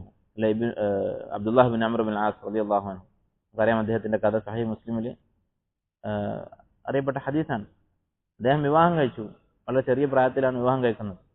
അങ്ങനെ അദ്ദേഹത്തിന്റെ ഭാര്യയോട് അംർ ബിൻ ആസ് റളിയല്ലാഹു അൻഹു ഉപ്പ ചോദിച്ചു, എന്താണ് എൻ്റെ മകനെ കുറിച്ച് അഭിപ്രായം? പറഞ്ഞു, നല്ല അഭിപ്രായം തന്നെയാണ്, പക്ഷേ അദ്ദേഹം ഇബാദത്തിൽ മുഴുകിയാണ് ജീവിക്കുന്നത്, രാത്രി മുഴുവൻ നമസ്കാരമാണ്, ഞങ്ങൾ ഇതുവരെ ഒരുമിച്ച് കിടന്നുറങ്ങിയിട്ടില്ല എന്ന് പറഞ്ഞു. അപ്പോൾ അംർ ബിൻ ആസ് നബി സ്വല്ലല്ലാഹു അലൈഹി വസല്ലമയോട് പരാതി പറയുകയും നബി സ്വല്ലല്ലാഹു അലൈഹി വസല്ലം ഉപദേശിച്ചു. ആ അറിയപ്പെട്ട ഹദീസ്, അതിൽ അദ്ദേഹം പറയുന്ന ഒരു വാക്കുണ്ട്, എന്താണ്? നബി സ്വല്ലല്ലാഹു അലൈഹി വസല്ലം കുറച്ച് കുറക്കാൻ പറഞ്ഞപ്പോൾ, ഇബാദത്ത് കുറച്ച് കുറക്കാൻ പറഞ്ഞപ്പോൾ Abdullah bin Amr bin as റളിയല്ലാഹു അൻഹു പറഞ്ഞത് എന്താണ്? യാ റസൂലല്ലാഹ് ദഅനി അതമത്ത ബിശബാബി. ഞാൻ എൻ്റെ യുവത്വം ആസ്വദിക്കട്ടെ എന്നാണ് അദ്ദേഹം പറഞ്ഞത്. അപ്പോൾ ഇബാദത്ത് എന്ന് പറയുന്നത്, നമസ്കാരവും നോമ്പൊക്കെ എന്ന് പറഞ്ഞത്, അത് ആഖിറത്തിലേക്ക് വേണ്ടി നമ്മൾ എടുത്തു വെക്കുകയും നമ്മുടെ പ്രായവും രോഗവും ഒക്കെ ആകുന്ന അവസ്ഥ വരുന്നതിന് മുമ്പായി നമ്മുടെ രക്ഷയ്ക്ക് വേണ്ടി നമ്മൾ ചെയ്യേണ്ട ബാധ്യതകളാണ് എന്നതോടൊപ്പം തന്നെ അത് ആസ്വാദികരമായ ഒരു കാര്യവുമാണ്. അല്ലെ, പലപ്പോഴും ഇതിന് തടസ്സം എന്താണ്? ശരിയാണ്, പറഞ്ഞതൊക്കെ ശരിയാണ്, ഇബാദത്ത് ചെയ്യാനുള്ള സമയം യുവത്വം തന്നെയാണ്, പക്ഷെ യുവത്വത്തിൽ നമുക്ക് ആസ്വാദനങ്ങളുണ്ട്, അതിനിത് തടസ്സമാണ് എന്നായിരിക്കും ചിലപ്പോൾ പലർക്കും തോന്നുക, അല്ലെങ്കിൽ ശൈത്താൻ തോന്നിപ്പിക്കുക. പക്ഷെ യഥാർത്ഥത്തിൽ ഏറ്റവും നല്ല ആസ്വാദനവും ഇബാദത്തുകൾ തന്നെയാണ്. അതുകൊണ്ടാണ് അല്ലെ ചില ആൾക്കാർക്ക് സംശയം തോന്നാറും ചോദിക്കാറൊക്കെ ഉണ്ട്. ചില ഹദീസുകളിലും അതുപോലെ തന്നെ ഹദീസുകളിലല്ല, ചില ആസാറുകളിൽ കാണാം, ചില സഹാബത്തും മറ്റുമൊക്കെ ഖബറിൽ നമസ്കരിച്ചിരുന്നതായി. ഖബറിൽ വെച്ച് ബർസഖിയ ജീവിതത്തിൽ അവർ നമസ്കരിച്ചതായി ചില അസറുകളൊക്കെ കാണാൻ സാധിക്കും. അതുപോലെ തന്നെ സ്വർഗത്തിൽ തസ്ബീഹ്, സ്വർഗാവകാശികൾ തസ്ബീഹ് ചൊല്ലിക്കൊണ്ടിരിക്കുമെന്ന് ഹദീസിൽ വന്നിട്ടുണ്ട്. അപ്പൊ മരണത്തോടുകൂടി തക്ലീഫ് അവസാനിച്ചല്ലോ, പിന്നെ എന്തിനാണ് ഖബറിൽ നമസ്കരിക്കുന്നത്? അതുപോലെ സ്വർഗത്തിൽ എന്തിനാണ് തസ്ബീഹ്? അതിന് ഉലമാക്കൾ പറയുന്നത്, ഈ ഇബാദത്തുകൾ എന്ന് പറയുന്നത് അത് തക്ലീഫല്ല, തക്ലീഫ് അവസാനിച്ചു, അഥവാ പ്രതിഫലവും ശിക്ഷയും കിട്ടാൻ കാരണമാകുന്ന അമലുകൾ അത് മരണത്തോടുകൂടി അവസാനിച്ചു. ഖബറിൽ ചെയ്യുന്ന കാര്യങ്ങൾക്കൊന്നും പിന്നെ പ്രതിഫലമോ ശിക്ഷയോ ഇല്ല. പക്ഷെ ഇബാദത്തുകൾ എന്താണ്? അത് തക്ലീഫ് മാത്രമല്ല, അത് ഒരു ആസ്വാദനം കൂടിയാണ്. അതുകൊണ്ടാണ് സ്വർഗത്തിൽ തസ്ബീഹ്, കാരണം സ്വർഗത്തിൽ ആസ്വാദനങ്ങൾ മാത്രമേ ഉള്ളൂ. സ്വർഗാവകാശികൾ ശ്വാസം എടുക്കുന്നതിന് തുല്യമായി, അഥവാ ഓരോ ശ്വാസത്തിലും അവർ തസ്ബീഹ് ചൊല്ലിക്കൊണ്ടിരിക്കും എന്നാണ്. അപ്പൊ നമുക്കിപ്പോൾ അതൊരു പ്രയാസമായിട്ട് തോന്നും. പക്ഷെ യഥാർത്ഥത്തിൽ അള്ളാഹുവിനെ അറിയുന്ന ഒരാൾ, അള്ളാഹുവിനെ സ്നേഹിക്കുന്ന ഒരാൾ, അവന് അത് വളരെ ആസ്വാദികരമായ ഒരു കാര്യമാണ്. അതുകൊണ്ട് തന്നെ അറിയപ്പെട്ട ഒരു താബിഈ സാബിത്ത് അൽ ബുനാനി റഹിമഹുല്ലാഹ്, അനസ് ബിൻ മാലിക്കിന്റെ ശിഷ്യനായിട്ടുള്ള താബിഈ, അദ്ദേഹത്തിന്റെ ഒരു ദുആ അദ്ദേഹത്തിന്റെ ചരിത്രത്തിൽ കാണാം. അദ്ദേഹം അള്ളാഹുവിനോട് ദുആ ചെയ്യാറുള്ളതായി, അള്ളാഹുവെ ഖബറിൽ വെച്ച് നമസ്കരിക്കാൻ ആർക്കെങ്കിലും അനുവാദമുണ്ടെങ്കിൽ എനിക്ക് നീ അതിനുള്ള അവസരം തരണം എന്ന് പറഞ്ഞിരുന്നതായി. അപ്പോൾ മുസ്തഹീലായിട്ടുള്ള കാര്യങ്ങൾക്ക് വേണ്ടി ദുആ ചെയ്യാൻ പാടില്ല, ഒരിക്കലും നടക്കാത്ത കാര്യങ്ങൾക്ക് വേണ്ടി ദുആ ചെയ്യാൻ പാടില്ല. നടക്കാൻ സാധ്യതയുള്ളത് കൊണ്ടാണ് അദ്ദേഹം അതിനു വേണ്ടി ദുആ ചെയ്തത്. സാന്ദർഭികമായി പറഞ്ഞതാണ്, ഇബാദത്തിന്റെ സമയം യുവത്വമാണ്. ആ സമയം ഇബാദത്തിന് വേണ്ടി ചെലവഴിച്ചിട്ടില്ലെങ്കിൽ നമ്മൾ പിന്നീട് ഖേദിക്കേണ്ടി വരും. അതിന് തടസ്സമായി നമുക്ക് തോന്നുന്നത് എന്തെങ്കിലും ആസ്വാദനങ്ങളാണെങ്കിൽ അതുകൂടി മനസ്സിലാക്കുക, ഏറ്റവും നല്ല ആസ്വാദനവും ഇബാദത്തുകൾ തന്നെയാണ്. ഇമാം അഹ്മദ് റഹിമഹുല്ലാഹ് പറഞ്ഞതായി കാണാം അദ്ദേഹത്തിന്റെ ചരിത്രത്തിൽ, മാ ശബ്ബഹ്തു അശ്ശബാബ ഇല്ലാ ബിശൈഇൻ കാന ഫീ കുമ്മി സുമ്മ സഖത്ത്. യുവത്വം എന്ന് പറയുന്നത് എന്റെ പോക്കറ്റിൽ ഞാൻ വെച്ചിരുന്ന ഒരു വസ്തു. പണ്ട് കാലത്ത് പോക്കറ്റ് എന്ന് പറയുന്നത് കുമ്മ് എന്ന് പറഞ്ഞാൽ ശരിക്കും കൈയിന്റെ കുപ്പായത്തിന്റെ ഈ ഭാഗത്തിനാണ് കുമ്മ് എന്ന് പറയാം. അപ്പോൾ അള്ളാഹു ആലം പണ്ട് കാലത്ത് ഈ ഇന്നത്തെ പോലെ പോക്കറ്റൊന്നും വെക്കാനുള്ള സംവിധാനം ഇല്ലാത്തതുകൊണ്ടായിരിക്കും അവർ ഈ കുപ്പായത്തിന്റെ കയ്യിലായിരിക്കും വസ്തുക്കളൊക്കെ വെക്കുക. എന്തെങ്കിലും സാധനം കൊണ്ടുപോകാനുണ്ടെങ്കിൽ അത് വെച്ചിട്ട് മടക്കി വെക്കും. അങ്ങനെ ഒരു വസ്തു ഞാനിങ്ങനെ കൊണ്ട് നടക്കുകയായിരുന്നു. സുമ്മ സഖത്ത്, പിന്നീട് അത് എന്റെ കയ്യിൽ നിന്ന് വീണുപോയി. വീണു പോകാനുള്ള സാധ്യത ഉണ്ട്, കാരണം പോക്കറ്റല്ല. അങ്ങനെ ഒരു സാധനം കൈ പിടിച്ച് പെട്ടെന്ന് വീണു പോയതുപോലെയാണ് എനിക്ക് യുവത്വത്തെക്കുറിച്ച് തോന്നുന്നത് എന്ന് അദ്ദേഹം പ്രായമായതിനു ശേഷം പറയുമായിരുന്നു. അതായത് കുറച്ചു കാലം മാത്രം, എപ്പോഴാണ് എനിക്ക് പ്രായമായത് എന്ന് അറിയാത്തൊരവസ്ഥ. പെട്ടെന്ന് നമുക്ക് നഷ്ടപ്പെട്ടു പോകുന്നൊരു വസ്തുവാണ്, ഒരു അനുഗ്രഹമാണ് യുവത്വം എന്ന് പറയുന്നത്. അത് ഇബാദത്തിന് വേണ്ടി ചെലവഴിക്കുക എന്നതുകൂടി ഈ ഹദീസിൽ നിന്ന് മനസ്സിലാക്കാം. അതാണ് ഹഫ്സ ബിൻത് സീരീൻ റഹിമഹുല്ലാഹ് പറഞ്ഞിട്ടുള്ളത്. അതുപോലെ നബി സല്ലല്ലാഹു അലൈഹി വസല്ലം ഇക്കാര്യം പറഞ്ഞിട്ടുണ്ട്. ഒരു ഹദീസിൽ കാണാം, ഇഖ്തനിം ഖംസൻ ഖബ്ല ഖംസ്, 5 കാര്യങ്ങൾക്ക് മുമ്പായി മറ്റ്5 കാര്യങ്ങൾ ഉപയോഗപ്പെടുത്തുക. ശബാബക ഖബ്ല ഹറമിക്, വാർദ്ധക്യം വരുന്നതിന് മുമ്പ് യുവത്വം ഉപയോഗപ്പെടുത്തുക. വസിഹതക ഖബ്ല സഖമിക്, രോഗം വരുന്നതിന് മുമ്പ് ആരോഗ്യം ഉപയോഗപ്പെടുത്തുക. വഗിനാക ഖബ്ല ഫഖരിക്, ദാരിദ്ര്യം വരുന്നതിന് മുമ്പ് സമ്പത്തുള്ള അവസ്ഥ ഉപയോഗപ്പെടുത്തുക. വഫറാഗക ഖബ്ല ശുഗ്ലിക്, തിരക്ക് പിടിക്കുന്നതിന് മുമ്പ് ഒഴിവ് സമയം ഉപയോഗപ്പെടുത്തുക. വഹയാതക ഖബ്ല മൗതി, മരണത്തിന് മുമ്പായി ജീവിതം ഉപയോഗപ്പെടുത്തുക. ഈ ആശയം ഇത് നിരവധി ഹദീസുകൾ വന്നിട്ടുള്ളതാണ്. അതുപോലെ തന്നെ മുൻഗാമികളായ പണ്ഡിതന്മാർ ആവർത്തിച്ച് പറഞ്ഞിട്ടുള്ളതാണ്. അറിയപ്പെട്ട ഒരു കവിത ഇമാം ഇബ്നുൽ വർദി റഹിമഹുല്ലാഹ് എന്ന് പറയുന്ന ഒരു ആലിം, ഷാഫി മദ്ഹബുകാരനായ വലിയൊരു പണ്ഡിതനാണ്, അബൂ ഹഫ്സ് ഉമർ ഇബ്ൻ മുളഫർ ഇബ്ൻ അൽ വർദി റഹിമഹുല്ലാഹ്. അദ്ദേഹത്തിന്റെ അറിയപ്പെട്ട ഒരു കവിതയുണ്ട്, ലാമിയത്തു ഇബ്നു അൽ വർദി, ലാമിയത്തു ഇബ്നുൽ വർദി. ഇങ്ങനെയുള്ള കവിതകൾ വളരെ അർത്ഥവത്തായ വരികളായിരിക്കും ഇതിലൊക്കെ ഉണ്ടാവുക. ഫുഖഹാക്കൾ, പണ്ഡിതന്മാർ എഴുതിയിട്ടുള്ള കവിതകൾ. അങ്ങനെയുള്ള കവിതകൾ വായിക്കണം, അറബി ഭാഷ പഠിക്കാനും സഹായിക്കും. ഇത്തരം കവിതകൾ വളരെ നല്ല ഉപയോഗപ്രദമായ വാക്കുകൾ അതിലുണ്ടാകും. അറബി ഭാഷ പഠിക്കുമ്പോൾ നമുക്ക് എപ്പോഴും ഉപയോഗപ്പെടുന്ന, കിതാബുകളൊക്കെ വായിക്കാൻ സഹായിക്കുന്ന, എല്ലാ കിതാബിലും ആവർത്തിച്ച് വരുന്ന വാക്കുകളായിരിക്കും ഉണ്ടാവുക ഇത്തരം പണ്ഡിതന്മാരുടെ കവിതകൾ. അദ്ദേഹം എഴുതിയ കവിതയാണ് ലാമി എന്ന് പറയുന്നത്. വളരെ അറിയപ്പെട്ടൊരു കവിതയാണ്. ഇതിൽ ഓരോ വരികളും പിൽക്കാലത്ത് ഓരോ പഴഞ്ചൊല്ലൊക്കെ പോലെ ആയി മാറിയിട്ടുണ്ട്. അദ്ദേഹത്തിന്റെ ഈ കവിത ചെറുതാണ്, പക്ഷെ വളരെ നല്ല ആശയങ്ങളുള്ള ഒരു കവിത. അതിൽ അദ്ദേഹം പറയുന്നത് കാണാം, ഖസ്സിറിൽ ആമാല ഫിദ് ദുനിയ തഫുസ് ഫദലീലുൽ അഖ്ലി തഖ്സീറുൽ അമൽ. ഖസ്സിറിൽ ആമാല ഫിദ് ദുനിയ, ദുനിയാവിലെ നിന്റെ സ്വപ്നങ്ങൾ നിയന്ത്രിക്കുക, ദുനിയാവിലെ ആഗ്രഹങ്ങൾ നിയന്ത്രിക്കുക. അല്ലെ, ഇത്ര വയസ്സാകുമ്പോൾ ഞാൻ ഇങ്ങനെ ചെയ്യും, ഇത്ര വയസ്സാകുമ്പോൾ ഇങ്ങനെ ചെയ്യും, സമ്പാദിക്കും, അങ്ങനെയുള്ള പദ്ധതികൾ ആവാം, പക്ഷേ അത് കുറച്ച് നിയന്ത്രിക്കുക. ഫദലീലുൽ അഖ്ലി തഖ്സീറുൽ അമൽ, ഒരാളുടെ ബുദ്ധിയുടെ ദലീലാണ്, ബുദ്ധി ഉണ്ട് എന്നുള്ളതിന്റെ അടയാളമാണ് അവന്റെ ആഗ്രഹങ്ങൾ കുറയുക എന്നുള്ളത്. ആഗ്രഹങ്ങൾ ഉണ്ടായിക്കോട്ടെ, പക്ഷെ അതിനിടക്ക് ഞാൻ ഏത് നിമിഷവും മരിക്കാം എന്നുകൂടി അതിന്റെ കൂടെ മനസ്സിലാക്കണം. അതിനനുസരിച്ചുള്ള ഒരു പ്ലാൻ കൂടി വേണം. ദുനിയാവിൽ ജീവിക്കാൻ വേണ്ട കാര്യങ്ങളൊക്കെ പ്ലാൻ ചെയ്യുമ്പോൾ അതിൻ്റെ ഇടയിൽ ഇന്ന് തന്നെ മരിച്ചുപോയാൽ രക്ഷപ്പെടാനുള്ള വഴി കൂടി അതുകൂടി ഈ പ്ലാനിൽ ഉൾപ്പെടുത്തണം. അതാണ് തഖ്സീറുൽ അമൽ എന്നതുകൊണ്ട് ഉദ്ദേശിക്കുന്നത്. അതുപോലെ അദ്ദേഹം പറയുന്നു, ഇന്നമൻ യത്ലുബുഹുൽ മൗതു അലാ ഗിർറത്തിൻ മിൻഹു ജദീറുൻ ബിൽ വജൽ. ഇന്നമൻ യത്ലുബുഹുൽ മൗത്ത്, ഒരാളെ മരണം പിന്തുടർന്നുകൊണ്ടിരിക്കുകയാണ്. അങ്ങനെയുള്ള ഒരാൾ അലാ ഗിർറത്തിൻ മിൻഹു, ആ മരണം പിന്തുടരുന്നത് എങ്ങനെയാണ്? അപ്രതീക്ഷിതമായ സമയത്ത് ആക്രമിക്കാൻ വേണ്ടിയിട്ടാണ് ഈ മരണം പിന്തുടരുന്നത്. ഒരു സ്ഥലത്ത് പതുങ്ങിയിരുന്ന് നമ്മൾ പ്രതീക്ഷിക്കാത്ത സമയത്ത് നമ്മൾ പിടിക്കാൻ വേണ്ടി, ഒരു ശത്രു പിടിച്ചു കൊല്ലാൻ വേണ്ടി ഒരാൾ നമ്മുടെ പിന്നാലെ നടക്കുന്നുണ്ടെങ്കിലോ, യഥാർത്ഥത്തിൽ മരണത്തിന്റെ അവസ്ഥ അതാണ്. ഏത് നിമിഷവും മരണം നമ്മെ പിടികൂടാം. എല്ലാ നിമിഷവും മരണത്തെ പ്രതീക്ഷിച്ചുകൊണ്ടിരിക്കുക എന്നുള്ളത് അങ്ങനെയുള്ള ആളുകൾ വളരെ അപൂർവമായിരിക്കും. അപ്പോൾ സ്വാഭാവികമായിട്ടും അധികം ആളുകളുടെയും മരണം അപ്രതീക്ഷിതമായ ഒരു ആക്രമണത്തിൽ തന്നെയായിരിക്കും. അങ്ങനെയുള്ള ഒരാൾ, അങ്ങനെയാണ് ഞാൻ എന്ന് മനസ്സിലാക്കി കഴിഞ്ഞാൽ ലജദീറും ബിൽ വജൽ, അങ്ങനെയുള്ളവൻ പേടിക്കേണ്ടതാണ്. ഈ കാര്യം ഓർക്കുമ്പോൾ അവൻ പേടിക്കേണ്ടതാണ്. അതുപോലെ തന്നെ അറിയപ്പെട്ട ഒരു ആലിമാണ് അബു ഇസ്ഹാഖ് അൽ ഇൽബീരി. അദ്ദേഹത്തിന്റെ താഇയ എന്ന് പറയുന്ന കവിതയെക്കുറിച്ച് മുമ്പ് പറഞ്ഞിട്ടുണ്ട്. അദ്ദേഹം അതിന്റെ അവസാന ഭാഗത്ത് അദ്ദേഹം പറയുന്നത് കാണാം, ഫലൈസത് ഹാദിഹി ദുനിയ ബിശൈ തസൂഉക ഹിക്ബതൻ വതസുറു വഖത. ദുനിയാവിന്റെ നിസ്സാരതയെക്കുറിച്ച് അദ്ദേഹം പറയുകയാണ്, ഈ ദുനിയാവ് എന്ന് പറയുന്നത് ഒന്നുമല്ല, തസൂഉക ഹിക്ബതൻ വതസുറു വഖത, ഇതെന്ത് ചെയ്യും, കുറേ കാലം തന്നെ വിഷമിപ്പിക്കും, കുറച്ച് സമയം സന്തോഷവും സുഖവും ഉണ്ടാകും. അതാണ് ദുനിയാവിന്റെ അവസ്ഥ. വഗായതുഹാ ഇദാ ഫക്കർത ഫീഹാ, ഈ ദുനിയാവിന്റെ അവസ്ഥ എന്ന് പറയുന്നത് നീ ആഴത്തിൽ ചിന്തിക്കുകയാണെങ്കിൽ എന്തുമാത്രമാണ്, കഫൈഇക ഔ കഹിൽമിക ഇദ് ഹലംത, കഫൈഇക ഔ കഹുൽമിക ഇദ് ഹലംത, നിന്റെ നിഴല് പോലെ അല്ലെങ്കിൽ ഒരു സ്വപ്നം പോലെയാണ് ദുനിയാവ് എന്ന് പറയുന്നത്. സുജിൻത ബിഹാ വഅൻത ലഹാ മുഹിബ്ബുൻ ഫകൈഫ തുഹിബ്ബു മാ ഫീഹാ സുജിൻത. ഈ ദുനിയാവ് അതൊരു ജയിലാണ്, എന്നെ ഒരു ജയിലിലിട്ടിരിക്കുകയാണ് ദുനിയാവ് എന്ന് പറയുന്നത്. എന്നാൽ വഅൻത ലഹാ മുഹിബ്ബുൻ, ദുനിയാവിനെ നീ സ്നേഹിക്കുന്നു. ഫകൈഫ തുഹിബ്ബു മാ ഫീഹാ സുജിൻത, നിന്നെ ഒരു ജയിലിലിട്ടിട്ട് ആ ജയിലിനെ നീ സ്നേഹിക്കുക എന്ന് പറയുന്നത് എങ്ങനെ ശരിയാകും? അല്ല, ദുനിയാവിന്റെ ഉപമയായി നബി സ്വല്ലല്ലാഹു അലൈഹി വസല്ലം പറഞ്ഞിട്ടുള്ളതാണ്, ദുനിയ സിജ്നുൽ മുഅ്മിൻ, ഒരു മുഅ്മിന്റെ ജയിലാണ് ദുനിയാവ് എന്ന് പറയുന്നത്. വജന്നത്തുൽ കാഫിർ, കാഫിറിന് സ്വർഗമാണ്. കാരണം ഹറാമും ഹലാലും ഇല്ല, അവൻ തോന്നിയത് ചെയ്യാം. മുഅ്മിനായ ഒരു മനുഷ്യന് ദുനിയാവ് യഥാർത്ഥത്തിൽ ഒരു ജയിലാണ്. വതുത്ഇമുക അത്അമ വഅൻ ഖരീബിൻ സതത്അമു മിൻക മാ ഫീഹാ തഇംത. ഞാൻ പറയുകയാണ്, നോക്കൂ, നിങ്ങൾ ഈ കവിതയിൽ ഇതിന്റെ ഒരു പ്രത്യേകത, ഈ അബൂ ഇസ്ഹാഖ് അൽ ഇൽബീരിയുടെ കവിത താഇയ വായിച്ചാൽ മനസ്സിലാവും. അതിലുള്ള വാക്കുകൾ നമുക്കറിയാത്തൊരു വാക്കും അതിലുണ്ടാവില്ല.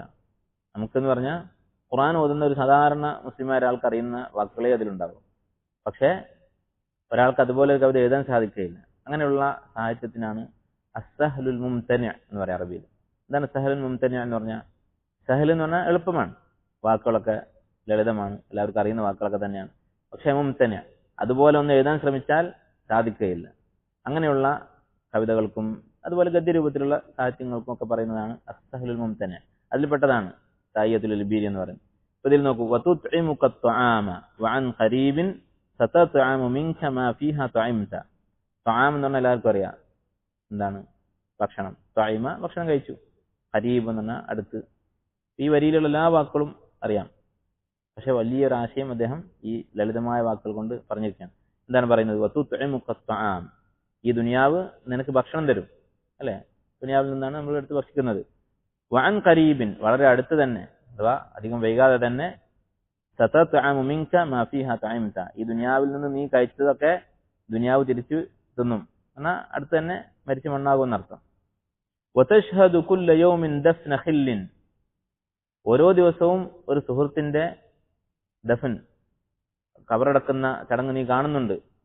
കഅന്നക ലാ തുറാദു ലിമാ ഷഹിദ്ത, പക്ഷെ നീ കണ്ട ഈ കാഴ്ച, കബറടക്കുക എന്നുള്ളത്, മരിച്ച ഒരാളെ കബറടക്കുക എന്നുള്ളത്, അത് നിനക്ക് ബാധകമല്ല എന്ന് നീ ചിന്തിക്കുന്നത് പോലെയാണ് നിന്റെ ജീവിതം.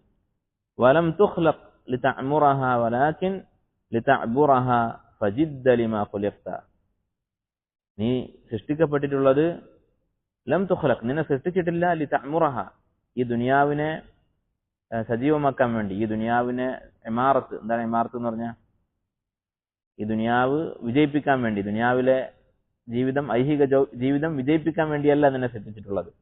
വലാകിൻ ലിതഅബുറഹ, ദുനിയാവിനെ കടന്നു പോകാൻ വേണ്ടിയാണ്.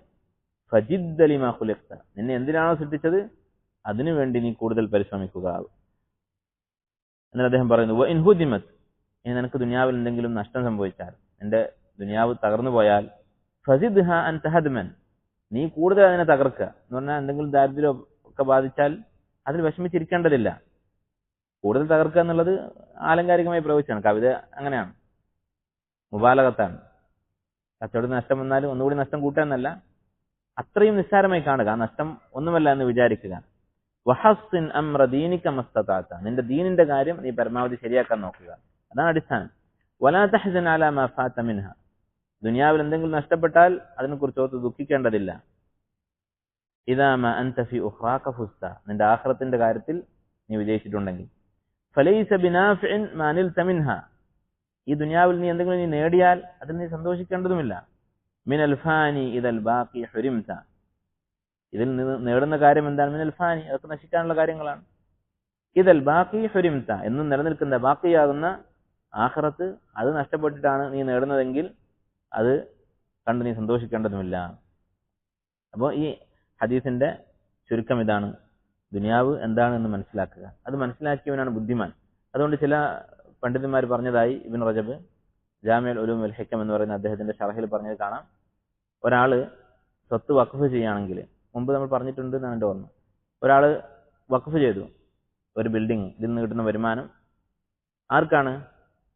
ആഖലിന്നാസ്, അല്ലെങ്കിൽ ആഖലി അൽ ബലദ്, ഈ നാട്ടിലെ ഏറ്റവും ബുദ്ധിയുള്ള ആളുകൾക്കാണ് അതിന്റെ വരുമാനം എന്ന് പറഞ്ഞിട്ട് ഒരു വഖഫ് ചെയ്താൽ, ചില ഫുഖഹാക്കൾ അവര് തമാശ പറഞ്ഞതല്ല, അവര് ഫിഖ്ഹിന്റെ ഒരു മസല പഠിപ്പിക്കുകയാണ്. ആർക്കാണ് അവിടെ ആ വഖഫ് അതിന്റെ മുതൽ കൊടുക്കേണ്ടത്?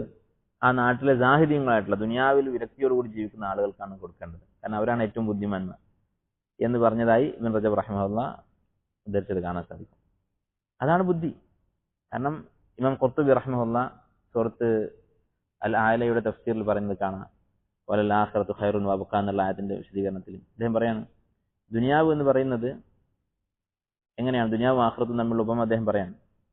ഒരു സ്വർണത്തിന്റെ ഒരു കഷ്ണം, ഇപ്പുറത്ത് ചെറിയൊരു മണ്ണിന്റെ ഒരു കഷ്ണം, ഒരു കല്ല്. ഈ സ്വർണ്ണ കഷ്ണം അത് ഒരു ദിവസത്തേക്കാണ് നിനക്ക് തരുന്നത്. ഈ മണ്ണ് നിനക്ക് എന്നും മരണം വരെ ഉപയോഗിക്കാം എന്ന് പറഞ്ഞിട്ടൊരു മണ്ണിന്റെ കട്ട അല്ലെങ്കിൽ ഒരു കല്ല് തന്നാൽ ഈ കല്ലാണ് വാങ്ങേണ്ടത്, കാരണം ഇത് ഒരു ദിവസത്തേക്ക് എന്ത് ചെയ്യാനാണ്. അതുകൊണ്ട് നേരെ തിരിച്ച് അപ്പൊ ഈ മണ്ണും ഈ സ്വർണവും ഇതിന് പകരം ഈ സ്വർണം എന്നേക്കും ഉപയോഗിക്കാൻ വേണ്ടി തരുന്നു, ഈ കല്ലൊരു ദിവസത്തേക്കും തരുന്നു. അപ്പോ ആദ്യം പറഞ്ഞ കേസിൽ തന്നെ സ്വർണം ഒരു ദിവസത്തേക്കും മണ്ണ് എന്നേക്കുമായിട്ട് തരികയാണെങ്കിൽ ഒരാൾ ഈ മണ്ണാണ് വാങ്ങേണ്ടത്. അവിടെ സ്വർണം വാങ്ങിയാൽ പോലും അവൻ വിഡ്ഢിയാണ്. നേരെ തിരിച്ചാണെങ്കിലോ സ്വർണം എന്നേക്കുമായിട്ട് തരുന്നു, കല്ലൊരു ദിവസത്തേക്ക് തരുന്നു, എന്നാലും ഈ കല്ല് മതി എന്ന് പറഞ്ഞാലോ. അതുപോലെയാണ് വലൽ ആഖിറത്തു ഖൈറുൻ വഅബ്ഖാ എന്ന് പറയുന്നത് ദുനിയാവിന്റെ അവസ്ഥ. ഖൈറുൻ വഅബ്ഖാ, ആഖിറത്താണ് നല്ലതും എന്നും നിലനിൽക്കുന്നത്, ദുനിയാവ് നിസ്സാരവുമാണ്, നശിച്ചു പോകുന്നതുമാണ്. അപ്പോ അതാണ് യഥാർത്ഥ ബുദ്ധിമാൻ എന്ന് പറയുന്നത്. അതുകൊണ്ടാണ് നബി സ്വല്ലല്ലാഹു അലൈഹി വസല്ലം പറഞ്ഞത് അക്സറുഹും ലിൽ മൗതി ദിക്റ, മരണത്തെക്കുറിച്ച് ഏറ്റവും കൂടുതൽ ചിന്തിക്കുന്നവനാണ് അക്യസുൽ മുഅ്മിനീൻ, ഏറ്റവും നല്ല ബുദ്ധിയുള്ള മുഅ്മിൻ എന്ന് പറയുന്നത്. അതാണ് ഈ ഹദീസിന്റെ ആശയം. ഇത് ഏറ്റവും കൂടുതൽ പ്രാവർത്തികമാക്കിയിട്ടുള്ള ഒരാളാണ് ഈ കിതാബ് എഴുതിയുള്ള ഹാഫിദ് അൻ-നവവി റഹിമഹുല്ലാഹ്. അദ്ദേഹം സുഹൂദിന്റെ പേരിൽ അറിയപ്പെട്ട ആളാണ്. അദ്ദേഹം ഭക്ഷണം കഴിച്ചിരുന്നത് വളരെ അപൂർവമായിട്ടായിരുന്നു എന്നാണ് പറയുന്നത്. ഉറങ്ങിയിരുന്നത് ഇരുന്നിട്ടായിരുന്നു, കിടന്നുറങ്ങുന്നത് അദ്ദേഹത്തെ കാണാറില്ല എന്നാണ് പറയുന്നത്. രാത്രി മുഴുവൻ ഇബാദത്തിലായിരിക്കും. രാത്രി മുഴുവൻ ഇബാദത്ത് ചെയ്യുക എന്നുള്ളത് സുന്നത്തല്ല, പക്ഷെ അല്പസമയം ഇരുന്നുറങ്ങുമായിരുന്നു എന്നാണ് പറയുന്നത്. അദ്ദേഹം ഇരുന്നിട്ട് അല്പസമയം ഉറങ്ങും, കടന്നുറങ്ങുന്നത് കാണാറില്ലായിരുന്നു. അപ്പോൾ ദുനിയാവിന്റെ ആഗ്രഹങ്ങളും സ്വപ്നങ്ങളും കുറച്ച് കുറക്കുകയും ആഖിറത്തിന്റെ സ്വപ്നങ്ങൾ കാണാൻ തുടങ്ങുകയും ചെയ്യുക. അതാണ് ഈ ഹദീസിന്റെ ചുരുക്കം. അടുത്ത ഹദീസ് 41ാമത്തെ ഹദീസ്. عن أبي محمد عبد الله بن عمرو بن العاص رضي الله عنه قال قال رسول الله صلى الله عليه وسلم لا يؤمن أحدكم, നിങ്ങൾ മുഅ്മിനാവുകയില്ല, നിങ്ങൾ ഒരാൾ മുഅ്മിനാവുകയില്ല ഹത്താ യകൂന ഹവാഹു തബഅൻ ലിമാ ജിഅ്തു ബിഹി, അവന്റെ ഹവ ഞാൻ കൊണ്ടുവന്നത് അഥവാ നബി സല്ലല്ലാഹു അലൈഹി വസല്ലമയുടെ സുന്നത്ത് അതിനോട് യോജിക്കുന്നത് വരെ. നബി റഹ്മത്തുള്ളാഹി ഹദീസ് ഉദ്ധരിച്ചിട്ട് പറയുന്നു, ഹദീസുൻ ഹസനുൻ സഹീഹ് റുവീനാഹു ഫി കിതാബിൽ ഹജ്ജ. ഈ ഹദീസ് ഹസനുൻ സഹീഹ് എന്നാണ് നബി റഹ്മത്തുള്ളാഹി പറയുന്നത്. ഈ ഹദീസിന്റെ സനദിനെ കുറിച്ച് അഭിപ്രായ വ്യത്യാസമുണ്ട്, സഹീഹാണോ ദഈഫാണോ എന്ന്. പക്ഷെ ഈ ഹദീസിന്റെ ആശയം ശരിയാണ്. എന്താണ് ആശയം? ലാ യുഅ്മിനു അഹദുക്കും, ഒരാൾ മുഅ്മിനാവുകയില്ല, പൂർണ്ണമായ ഈമാനാണ് ഉദ്ദേശിക്കുന്നത്. ഒരാളുടെയും ഈമാൻ പൂർത്തിയാവുകയില്ല ഹത്താ യകൂന ഹവാഹു തബഅൻ ലിമാ ജിഅ്തു ബിഹി, അവന്റെ ഹവ ഞാൻ പഠിപ്പിച്ചതുമായി യോജിക്കുന്നത് വരെ. എന്താണ് ഹവ എന്ന് പറഞ്ഞാൽ? ഹവ എന്ന് പറഞ്ഞാൽ മൈലുൽ ഖൽബ്, മനസ്സിന്റെ ഒരു ചായ്വ്, മനസ്സിന്റെ താല്പര്യങ്ങൾ. മനസ്സിന്റെ താല്പര്യം നബി സല്ലല്ലാഹു അലൈഹി വസല്ലം കൊണ്ടുവന്ന ദീനുമായി യോജിക്കണം. ഇവിടെ ഉദ്ദേശിക്കുന്നത് എന്താണ്? ഒരാള് ദീനിന്റെ ഒരു കാര്യം കേട്ടാൽ അത് അള്ളാഹ് കൽപ്പിച്ചതാണല്ലോ, നബി സല്ലല്ലാഹു അലൈഹി വസല്ലം കൽപ്പിച്ചതാണല്ലോ, അനുസരിക്കല്ല, നിർവാഹമില്ല എന്ന് പറഞ്ഞിട്ട് ചെയ്യാൻ പാടില്ല. നേരെ മറിച്ച് അത് ഇഷ്ടത്തോടു കൂടി ചെയ്യാം. അതാണ് ഈമാനിന്റെ പൂർണ്ണത. പക്ഷെ ഇത് എല്ലാവർക്കും സാധിക്കുമോ? എല്ലാവർക്കും സാധിക്കുകയില്ല. എല്ലാവർക്കും നിർബന്ധമാണോ? നിർബന്ധവുമല്ല. കാരണം ഇതെല്ലാവർക്കും സാധിക്കാത്ത കാര്യമാണ്. അള്ളാഹുവിന്റെ കൽപ്പനകൾ അനുസരിക്കൽ എല്ലാവർക്കും നിർബന്ധമാണ്. പക്ഷെ അത് ഇഷ്ടമുണ്ടാവുക എന്നുള്ളത്, അത് മനസ്സിൽ അത് ഇഷ്ടപ്പെട്ടുകൊണ്ട് അതിനോട് മനസ്സിൽ യാതൊരു തരത്തിലുള്ള വിഷമവുമില്ലാതെ, മനസ്സിൽ വിഷമവും വെറുപ്പും എന്ന് പറയുന്നത് രണ്ട് തരത്തിലുണ്ട്. ഒന്ന്, അള്ളാഹു സുബ്ഹാനഹു വ തആല ഇത് പഠിപ്പിച്ചത് തെറ്റായി എന്ന അർത്ഥത്തിലുള്ള വെറുപ്പ്.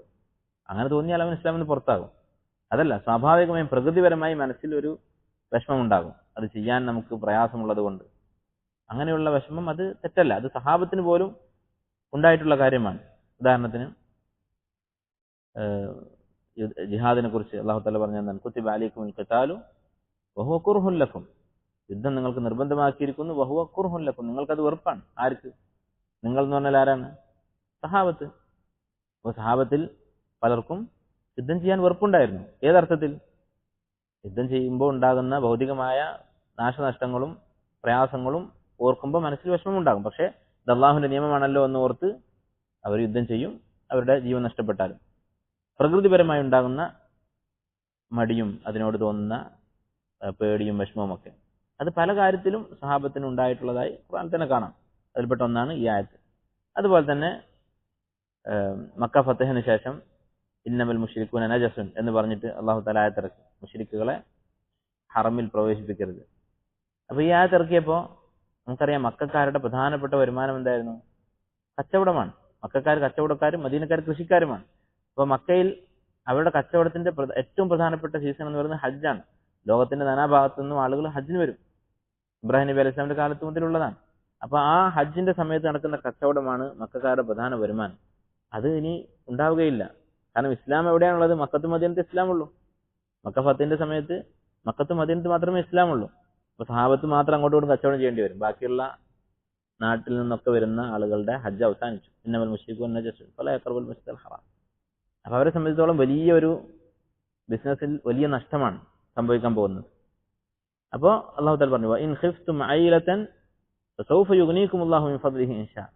നിങ്ങൾക്ക് ദാരിദ്ര്യം നിങ്ങൾ പേടിക്കുന്നുണ്ടെങ്കിൽ ഫസൗഫ യുഗ്നീകുമുല്ലാഹ്, അല്ലാഹു നിങ്ങൾക്ക് ഐശ്വര്യം നൽകാൻ പോവുകയാണ്. അല്ലാഹു എന്തെങ്കിലും വഴി കാണിക്കും എന്നർത്ഥം. അപ്പോൾ വൈൻ ഖിഫ്തും ഐലതൻ, നിങ്ങൾ ദാരിദ്ര്യം പേടിക്കുന്നുണ്ടെങ്കിൽ, അവർ ദാരിദ്ര്യം പേടിക്കുന്നുണ്ട് സഹാബത്ത്. അപ്പോൾ ദാരിദ്ര്യത്തോട് പേടി തോന്നുക, അല്ലെങ്കിൽ ജീവൻ നഷ്ടപ്പെടുന്നതിനെ കുറിച്ച് വെറുപ്പ് തോന്നുക എന്നുള്ളത് സ്വാഭാവികമായി മനുഷ്യന് സംഭവിക്കുന്നുണ്ട്. അതല്ല പിന്നെ അങ്ങനെയുള്ള പേടി, ആ പേടി പോലും ഉണ്ടാവരുത് എന്നാണ് ഈ ഹദീസിൽ പറയുന്നത്. ഹത്താ യകൂന ഹവാഹു തബ്അൻ ലിമാ ജിഅതു ബിഹി, അവന്റെ ഹവ തന്നെ, അവന്റെ പ്രകൃതിപരമായി ഉണ്ടാകുന്ന ഇഷ്ടവും വെറുപ്പും ഒക്കെ തന്നെ ദീനിനോട് യോജിച്ചു വരിക. ഇത് വലിയൊരു ദർജയാണ്. അങ്ങനെയുള്ള സഹാബത്ത് ഉണ്ടായിരുന്നു. അബ്ദുല്ലാഹ് ഇബ്നു ഹറാം റളിയല്ലാഹു അൻഹു, അദ്ദേഹത്തിന് ബദർ യുദ്ധത്തിൽ പങ്കെടുക്കാൻ സാധിച്ചില്ല. അദ്ദേഹം പറഞ്ഞു, ഉഹദ് യുദ്ധത്തിൽ ഞാനുണ്ടെങ്കിൽ അല്ലെ. അപ്പോൾ യുദ്ധം നിർബന്ധമാക്കുമ്പോൾ വിഷമമുള്ള ആളുകളുണ്ട്, ഇങ്ങനെയുള്ള ആളുകളുണ്ട്. അബ്ദുല്ലാഹ് ഇബ്നു ഹറാം ജാബിർ റളിയല്ലാഹുവിന്റെ ഒപ്പം അദ്ദേഹം പറഞ്ഞ എന്താണ്? അള്ളാഹു എനിക്ക് ആയുസ് നീട്ടി തരികയാണെങ്കിൽ ലയറയന്നല്ലാഹ മാ അസ്ന, ഞാൻ എന്താണ് ചെയ്യുന്നതെന്ന് അള്ളാഹ്ക്ക് കാണാം എന്നാണ് അദ്ദേഹം പറഞ്ഞത്. അതായത് അടുത്ത യുദ്ധം വരട്ടെ എന്ന് പറഞ്ഞ് ആഗ്രഹിച്ച് കാത്തിരിക്കാം. അങ്ങനെയുള്ള ആളുകളുണ്ടാകും. ഫലമ്മ റഅൽ മുഅ്മിനൂന അൽ അഹ്സാബ ഖാലു ഹാദാ മാ വഅദന അല്ലാഹു വറസൂലുഹു വസദഖ അല്ലാഹു വറസൂലുഹു. അവർ ഈ ശത്രുക്കൾ വന്നപ്പോൾ, ശത്രുക്കൾ എന്ന് പറഞ്ഞാൽ അഹ്സാബ് യുദ്ധം, ഖന്തഖ് യുദ്ധത്തെ കുറിച്ചാണ് പറയുന്നത്. നാനാഭാഗത്തു നിന്നുള്ള ശത്രുക്കൾ, മക്കയിലെ മുശ്രിക്കുകളും മദീനയിലുള്ള യഹൂദികളും എല്ലാവരും കൂടി വന്നപ്പോൾ സഹാബത്തിന്റെ കൂട്ടത്തിൽപ്പെട്ട ഒരു വിഭാഗം പറഞ്ഞത് എന്താണ്? ഹാദാ മാ വഅദന അല്ലാഹു വറസൂലുഹു, ഇതാണ് അള്ളാഹും റസൂലും വാഗ്ദാനം ചെയ്തത്, ഇങ്ങനെയുള്ള ഒരു അവസരം വരാനുണ്ട് എന്നാണ് പറഞ്ഞത്. സദഖ അല്ലാഹു വറസൂലുഹു, ആ വാഗ്ദാനം അള്ളാഹ് പാലിച്ചിരിക്കുന്നു, യുദ്ധം ചെയ്യാനുള്ള അവസരം അള്ളാഹ് തന്നിരിക്കുന്നു. വമാ സാദഹും ഇല്ലാ ഈമാനൻ വതസ്ലീമ, അവർക്ക് ഈമാൻ കൂടുകയാണ് ചെയ്തത് ശത്രുക്കളെ കണ്ടപ്പോൾ. അപ്പോൾ അങ്ങനെയുള്ള ആളുകളും ഉണ്ടാകും. വയുസിറൂന അലാ അൻഫുസിഹിം വലൗ കാന ബിഹിം ഖസാസ, സദഖയെക്കുറിച്ച് പറഞ്ഞതാണ്. അൻസാരികളുടെ സദഖയെക്കുറിച്ച് അവരുടെ സ്വഭാവം എന്താണ്? യുസിറൂന അലാ അൻഫുസിഹിം, അവർ സദഖ ചെയ്യുമ്പോൾ ആവശ്യം കഴിഞ്ഞിട്ട് സദഖ ചെയ്യുമെന്നല്ല, ആവശ്യം കഴിഞ്ഞിട്ട് സദഖ ചെയ്താൽ മതി, അതാണ് ഇസ്ലാം പഠിപ്പിച്ചിട്ടുള്ളൂ. സൂറത്തുൽ ബഖറയിൽ അല്ലാഹു തആല പറഞ്ഞു, യസ്അലൂനക മാദാ യുൻഫിഖൂൻ, എന്താണ് സദഖ ചെയ്യേണ്ടതെന്ന് അവർ ചോദിക്കുന്നു. ഖുലിൽ അഫ്വ, നിങ്ങളുടെ ആവശ്യം കഴിഞ്ഞ് ബാക്കിയുള്ളത് നിങ്ങൾ സദഖ ചെയ്യുക, അതാണ് സദഖ ചെയ്യേണ്ടത്, അതാണ് സദഖ ചെയ്യാൻ കൽപ്പിച്ചിട്ടുള്ളൂ. പക്ഷെ അൻസാരികൾ എന്ത് ചെയ്യും? യുസിറൂന അലാ അൻഫുസിഹിം, അവര് സാധുക്കളായ മുഹാജിരിങ്ങളെ സ്വന്തം നഫ്സിനേക്കാൾ അവർക്ക് പ്രാധാന്യം കൊടുക്കും. വലൗ കാന ബിഹിം ഖസാസ, ഈ കൊടുക്കുന്നവൻ ദരിദ്രനാണെങ്കിൽ പോലും. അവൻ ആവശ്യക്കാരനാണെങ്കിൽ പോലും. അപ്പൊ അങ്ങനെയുള്ള ആളുകൾ ഉണ്ടായിരുന്നു. ഇങ്ങനെ ആവുക എന്നുള്ളത് അത് സുന്നത്തായ കാര്യമാണ്. ഇങ്ങനെ ആവുക എന്നുള്ളത് വലിയൊരു ദർജയാണ്. അതിനെക്കുറിച്ചാണ് ഈ ഹദീസിൽ പഠിപ്പിക്കുന്നത്. എങ്ങനെയായിരുന്നു സഹാബത്തിൽ പലരുടെയും അവസ്ഥ. ഇത് ഈമാന്റെ പൂർണ്ണതയിൽപ്പെട്ട കാര്യമാണ്. അതുപോലെ തന്നെയാണ് ഖുർആൻ അല്ലാഹു തആല പറഞ്ഞു, ഫലാ വറബ്ബിക ലാ യുഅ്മിനൂന, ഒരാളും പൂർണ്ണമായ മുഅ്മിനാവുകയില്ല ഹത്താ യുഹക്കിമൂക ഫീമാ ശജറ ബൈനഹും, അവർക്കിടയിലുള്ള തർക്കത്തിൽ താങ്കളെ വിധികർത്താവാക്കുന്നത് വരെ. സുമ്മ ലാ യജിദൂ ഫീ അൻഫുസിഹിം ഹറജൻ മിമ്മാ ഖളൈത, വിധികർത്താവാക്കുകയും ചെയ്യും, പിന്നീട് താങ്കൾ വിധിച്ച വിധി എന്താണോ അതിനെക്കുറിച്ച് അവരുടെ മനസ്സിലൊരു ഹറജ്, എനിക്കെതിരായിട്ട് വിധി വന്നല്ലോ എന്നുള്ള ഒരു പ്രയാസം അവർക്ക് ഉണ്ടാവുകയില്ല. വിശ്വാസങ്ങളുടെ വിധി അനുസരിക്കൽ എല്ലാവർക്കും നിർബന്ധമാണ്. പക്ഷേ പൂർണ്ണമായ ഈമാനിനെ കുറിച്ചാണ് ഈ ആയത്തിൽ പറയുന്നത്. അതെന്താണ്? സുമ്മ ലാ യജിദൂ ഫീ അൻഫുസിഹിം ഹറജൻ മിമ്മാ ഖളൈത, താങ്കൾ വിധിച്ച ആ ഖളാ വിധി അതിനെക്കുറിച്ച് അവരുടെ മനസ്സിലൊരു വിഷമം ഉണ്ടാവുകയുമില്ല.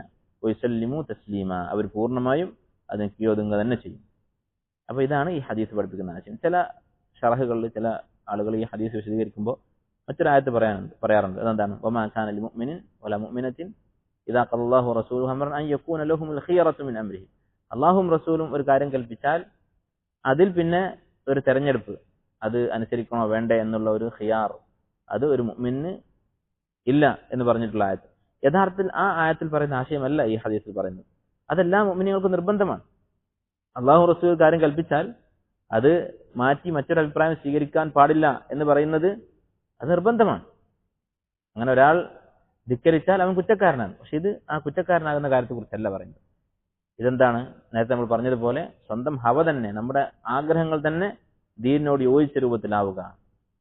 അങ്ങനെ പൂർണ്ണമായും മനസ്സിന്റെ ഏറ്റവും അടിത്തട്ടിൽ തന്നെ അള്ളാഹുവിന്റെ ദീനിനോട് ഹുബ്ബുണ്ടാവുക, ദീനിന്റെ ഓരോ കൽപ്പനകളോടും പ്രകൃതിപരമായി തന്നെ ഹുബ്ബുണ്ടാവുക എന്നുള്ളത് അത് എല്ലാ മുഅ്മിനീങ്ങൾക്കും വാജിബായിട്ടുള്ള കാര്യമല്ല, പക്ഷെ മുസ്തഹബായിട്ടുള്ള കാര്യമാണ്. അതാണ് ഈ ഹദീസിന്റെ ആശയം.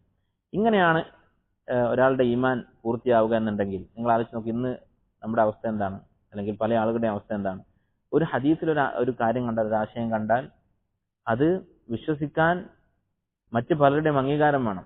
ശാസ്ത്രത്തിന്റെ അംഗീകാരം വേണം, അല്ലെങ്കിൽ നാട്ടുകാരുടെ അംഗീകാരം വേണം, ഭൂരിപക്ഷം അതിനെ അംഗീകരിക്കണം. ഇങ്ങനെ വിശ്വസിച്ചാൽ അവന്റെ അവസ്ഥ എന്തായിരിക്കും?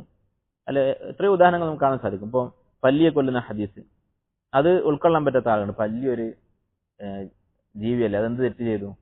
നമ്മളതെന്ത് തെറ്റ് ചെയ്തു? ഈ പറയുന്ന വ്യക്തിനെ പല്ലിയെ കൊല്ലുന്ന ആളാണ്. അവന്റെ വീട്ടിൽ പല്ലിയെ കണ്ടാലും വെറുതെ വിടും? അതിന്റെ ഭക്ഷണം ഒക്കെ വൃത്തികേടാക്കുന്ന രീതിയിൽ വീട്ടിന്റെ അടുക്കളയിലൊക്കെ ഒരു പല്ലി കയറി നടക്കുന്നുണ്ടെങ്കിൽ എല്ലാവരും പല്ലിയെ കൊല്ലുന്നുണ്ട്. പല്ലിയെ കൊല്ലാനുള്ള മരുന്നുകളും വസ്തുക്കളൊക്കെ നാട്ടിൽ മാർക്കറ്റിൽ കിട്ടുന്നുണ്ട്. ഇതൊക്കെ ആരിറക്കുന്നതാ? ഹദീസിന്റെ ആൾക്കാരാണോ? നിങ്ങൾ ദീൻ പഠിപ്പിക്കുന്ന ആൾക്കാരാണോ ഈ സാധനങ്ങളൊക്കെ ഇറക്കി വിടുന്നത്? ഒരിക്കലല്ല. അതിനുവേണ്ടി പ്രവർത്തിക്കുന്ന കമ്പനികളുണ്ട് ഈ ഇങ്ങനെയുള്ള ജീവികളൊക്കെ കൊല്ലാൻ വേണ്ടി. അതൊന്നും ഒരിക്കലും ദീനിന്റെ അടിസ്ഥാനത്തിൽ ചെയ്യുന്നതല്ല. പക്ഷേ നബി സല്ലല്ലാഹു അലൈഹി വസല്ലം അത് പറയാൻ പാടില്ല. ഇതെന്താണ് ഇതിന്റെ കാരണം എന്നുള്ളത് അല്ലാഹു അലം. അപ്പൊ പല്ലിക്ക് ഇന്ന ഉപദ്രവങ്ങളുണ്ട് എന്ന് ആരെങ്കിലും വിശദീകരിച്ചു കൊടുത്താൽ അംഗീകരിക്കാൻ തയ്യാറാണ്. നബി സല്ലല്ലാഹു അലൈഹി വസല്ലം പറഞ്ഞാൽ അപ്പൊ യുക്തിക്ക് നിരക്കാത്ത ഒരു കാര്യം നബി സല്ലല്ലാഹു അലൈഹി വസല്ലം ഒരിക്കലും പഠിപ്പിക്കുകയില്ല, ഖുർആനിൽ ഒരിക്കലും ഉണ്ടാവുകയില്ല. യുക്തിക്ക് അറിയാത്ത കാര്യങ്ങളുണ്ടാകും. ഒരു കാര്യം, പല്ലി എന്ന് പറയുന്ന ഒരു ജീവി, അതിനെ നിങ്ങൾ കൊല്ലണം എന്ന് നബി സല്ലല്ലാഹു അലൈഹി വസല്ലം പറഞ്ഞു, കണ്ടാ കൊല്ലണം, സുന്നത്താണ് എന്ന് പറഞ്ഞു. അപ്പോ പല്ലിയെ കൊണ്ടുള്ള ഉപദ്രവങ്ങൾ എന്താണ് എന്ന് മനുഷ്യനറിയില്ല എന്ന് വിചാരിക്കുക. ഇപ്പൊ മനുഷ്യനറിയാം, അതുകൊണ്ടാണ് കൊല്ലുന്നത്. അതറിയാത്ത ഒരു കാലം ഉണ്ടായിരുന്നോ എന്ന് അല്ലാഹു ആലം. കാരണം അതൊരു ശല്യമാണെന്നുള്ളത് എന്നും നമുക്കറിയുന്ന കാര്യമാണ്. ഇനി അങ്ങനെ ഉണ്ടായിരുന്നു വിചാരിക്കുക, പല്ലി വളരെ നിരപരാധിയായ ഒരു ജീവിയാണ്, അതൊരു ഉപദ്രവം അതുകൊണ്ടില്ല എന്ന് മനുഷ്യൻ വിശ്വസിക്കുന്നു. അപ്പൊ ഇതുകൊണ്ട് ഒരു ഉപദ്രവം ഉണ്ടാകാനുള്ള സാധ്യത അതുണ്ടല്ലോ എന്തായാലും. പിന്നീട് അങ്ങനെ കണ്ടുപിടിക്കപ്പെടാനുള്ള സാധ്യത ഉണ്ടല്ലോ. നമ്മൾ വിശ്വസിക്കുന്ന ഒരാൾ, നബി സല്ലല്ലാഹു അലൈഹി വസല്ലം നമുക്ക് വിശ്വാസമാണ്, നബി സല്ലല്ലാഹു അലൈഹി വസല്ലമയോട് പറയുന്നു ഇതിനെ കണ്ടാൽ കൊല്ലണം. അപ്പൊ അതിലെന്തെങ്കിലും ഉപദ്രവം ഉണ്ടാകുമെന്ന് വിശ്വസിക്കാൻ എന്താണ് തടസ്സം? അതിലെന്താണ് യുക്തിക്ക് യോജിക്കാത്തത്? അങ്ങനെ ഒരു സംഗതിയും അതിലില്ല. അപ്പൊ ഇതുപോലെ ധാരാളം ഹദീസുകൾ, അതൊക്കെ കേട്ടാൽ അത് ഹദീസാണെങ്കിൽ നിഷേധിക്കുക. മറ്റ് എന്തെങ്കിലും ഒരു സോഴ്സിൽ നിന്ന് കിട്ടിയതാണെങ്കിൽ, ഒരു വിശ്വാസ്യതയും ഇല്ലാത്ത സോഴ്സുകളാണെങ്കിൽ പോലും അതൊക്കെ വിശ്വസിക്കാൻ റെഡിയാണ്. പറഞ്ഞത് ആരാണെന്ന് അറിയാത്ത, പല്ലിക്ക് ഇന്ന ദോഷങ്ങളുണ്ട് എന്ന് പറഞ്ഞിട്ട് എവിടെയെങ്കിലും വായിച്ചു, ഇത് എഴുതി വെച്ചത് ആരാണെന്ന് പോലും അറിയാത്ത എഴുത്തായിരിക്കും. എന്നാലും അത് വിശ്വസിക്കാൻ റെഡിയാണ്. പക്ഷേ ഹദീസിൽ അങ്ങനെ വന്നാൽ അത് വിശ്വസിക്കാൻ തയ്യാറല്ല. ഇങ്ങനെയുള്ള ധാരാളം ഹദീസുകളെ പരിഹസിക്കുകയും നിഷേധിക്കുകയൊക്കെ ചെയ്യുന്ന ആളുകളെ കാണാം. അങ്ങനെ ഒരാൾ നിഷേധിക്കുന്നുണ്ടെങ്കിൽ അത് വലിയ അപകടമാണ്. അതാണ് നേരത്തെ നമ്മൾ പറഞ്ഞ ആയത്തിൽ വമാ കാന ലിമുഅ്മിനിൻ വലാ മുഅ്മിനത്തിൻ ഇദാ ഖദല്ലാഹു വറസൂലുഹു അംറൻ അൻ യകൂന ലഹുമുൽ ഖിയറത്തു മിൻ അംരിഹിം എന്ന് പറഞ്ഞ ആയത്തിൽ ഉദ്ദേശിക്കുന്നത്. അള്ളാഹുവും റസൂലും കൽപ്പിച്ചു കഴിഞ്ഞാൽ പിന്നെ അത് സ്വീകരിക്കണോ നിഷേധിക്കണോ എന്ന് ചിന്തിക്കാനുള്ള ഒരു സ്വാതന്ത്ര്യം ഒരു മുഅ്മിനില്ല. മുഅ്മിനാണെങ്കിൽ ആ സ്വാതന്ത്ര്യമില്ല.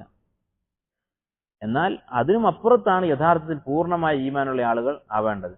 ഒരു കാര്യം ഹദീസിൽ വന്നാൽ നബി സല്ലല്ലാഹു അലൈഹി വസല്ലം കൽപ്പിച്ചാൽ അത് നമ്മുടെ ഇഷ്ടമായി മാറുക, അത് ചെയ്യാൻ നമുക്കൊരു തക്കല്ലുഫ്, ഒരു പ്രയാസമില്ലാതെ സഹാബത്ത് സദഖ ചെയ്തിരുന്നത് പോലെ സഹാബത്തിൽപ്പെട്ട പലരും അബ്ദുല്ലാഹ് ഇബ്നു ഹറാമിനെ പോലെയുള്ള സഹാബിമാര് ജിഹാദിന് പുറപ്പെട്ടിരുന്നത് പോലെ മനസ്സിൽ തന്നെ അതിനോട് ഇഷ്ടത്തോടു കൂടി അതനുസരിക്കുകയും വിശ്വസിക്കുകയും ചെയ്യുക. അതാണ് യഥാർത്ഥത്തിൽ വേണ്ടത്. അതാണ് ഈമാന്റെ പൂർണ്ണത. അല്ലാഹു സുബ്ഹാനഹു വ തആല നമുക്ക് അതുപോലെ മനസ്സിൽ ഇഷ്ടത്തോടു കൂടി ദീനിന്റെ കൽപ്പനകൾ വിശ്വസിക്കാനും അനുസരിക്കാനും ഒക്കെയുള്ള തൗഫീഖ് നൽകി അനുഗ്രഹിക്കുമാറാകട്ടെ. ഇതാണ് ഈ ഹദീസിന്റെ ആശയം. ഇൻഷാ അല്ലാഹ് അടുത്ത ഹദീസ് ഈ കിതാബിലെ അവസാനത്തെ ഹദീസാണ്. അടുത്ത ക്ലാസ്സിൽ ഇൻഷാ അല്ലാഹ് അത് നമുക്ക് തീർക്കാം. അല്ലാഹു സുബ്ഹാനഹു വ തആല നമുക്ക് നാഫിയായ ഇൽമ് വർദ്ധിപ്പിച്ചു നൽകുമാറാകട്ടെ. اللهم آت نفوسنا تقواها وزكها أنت خير من زكاها أنت وليها ومولاها سبحانك اللهم وبحمدك أشهد أن لا إله إلا أنت أستغفرك وأتوب إليك.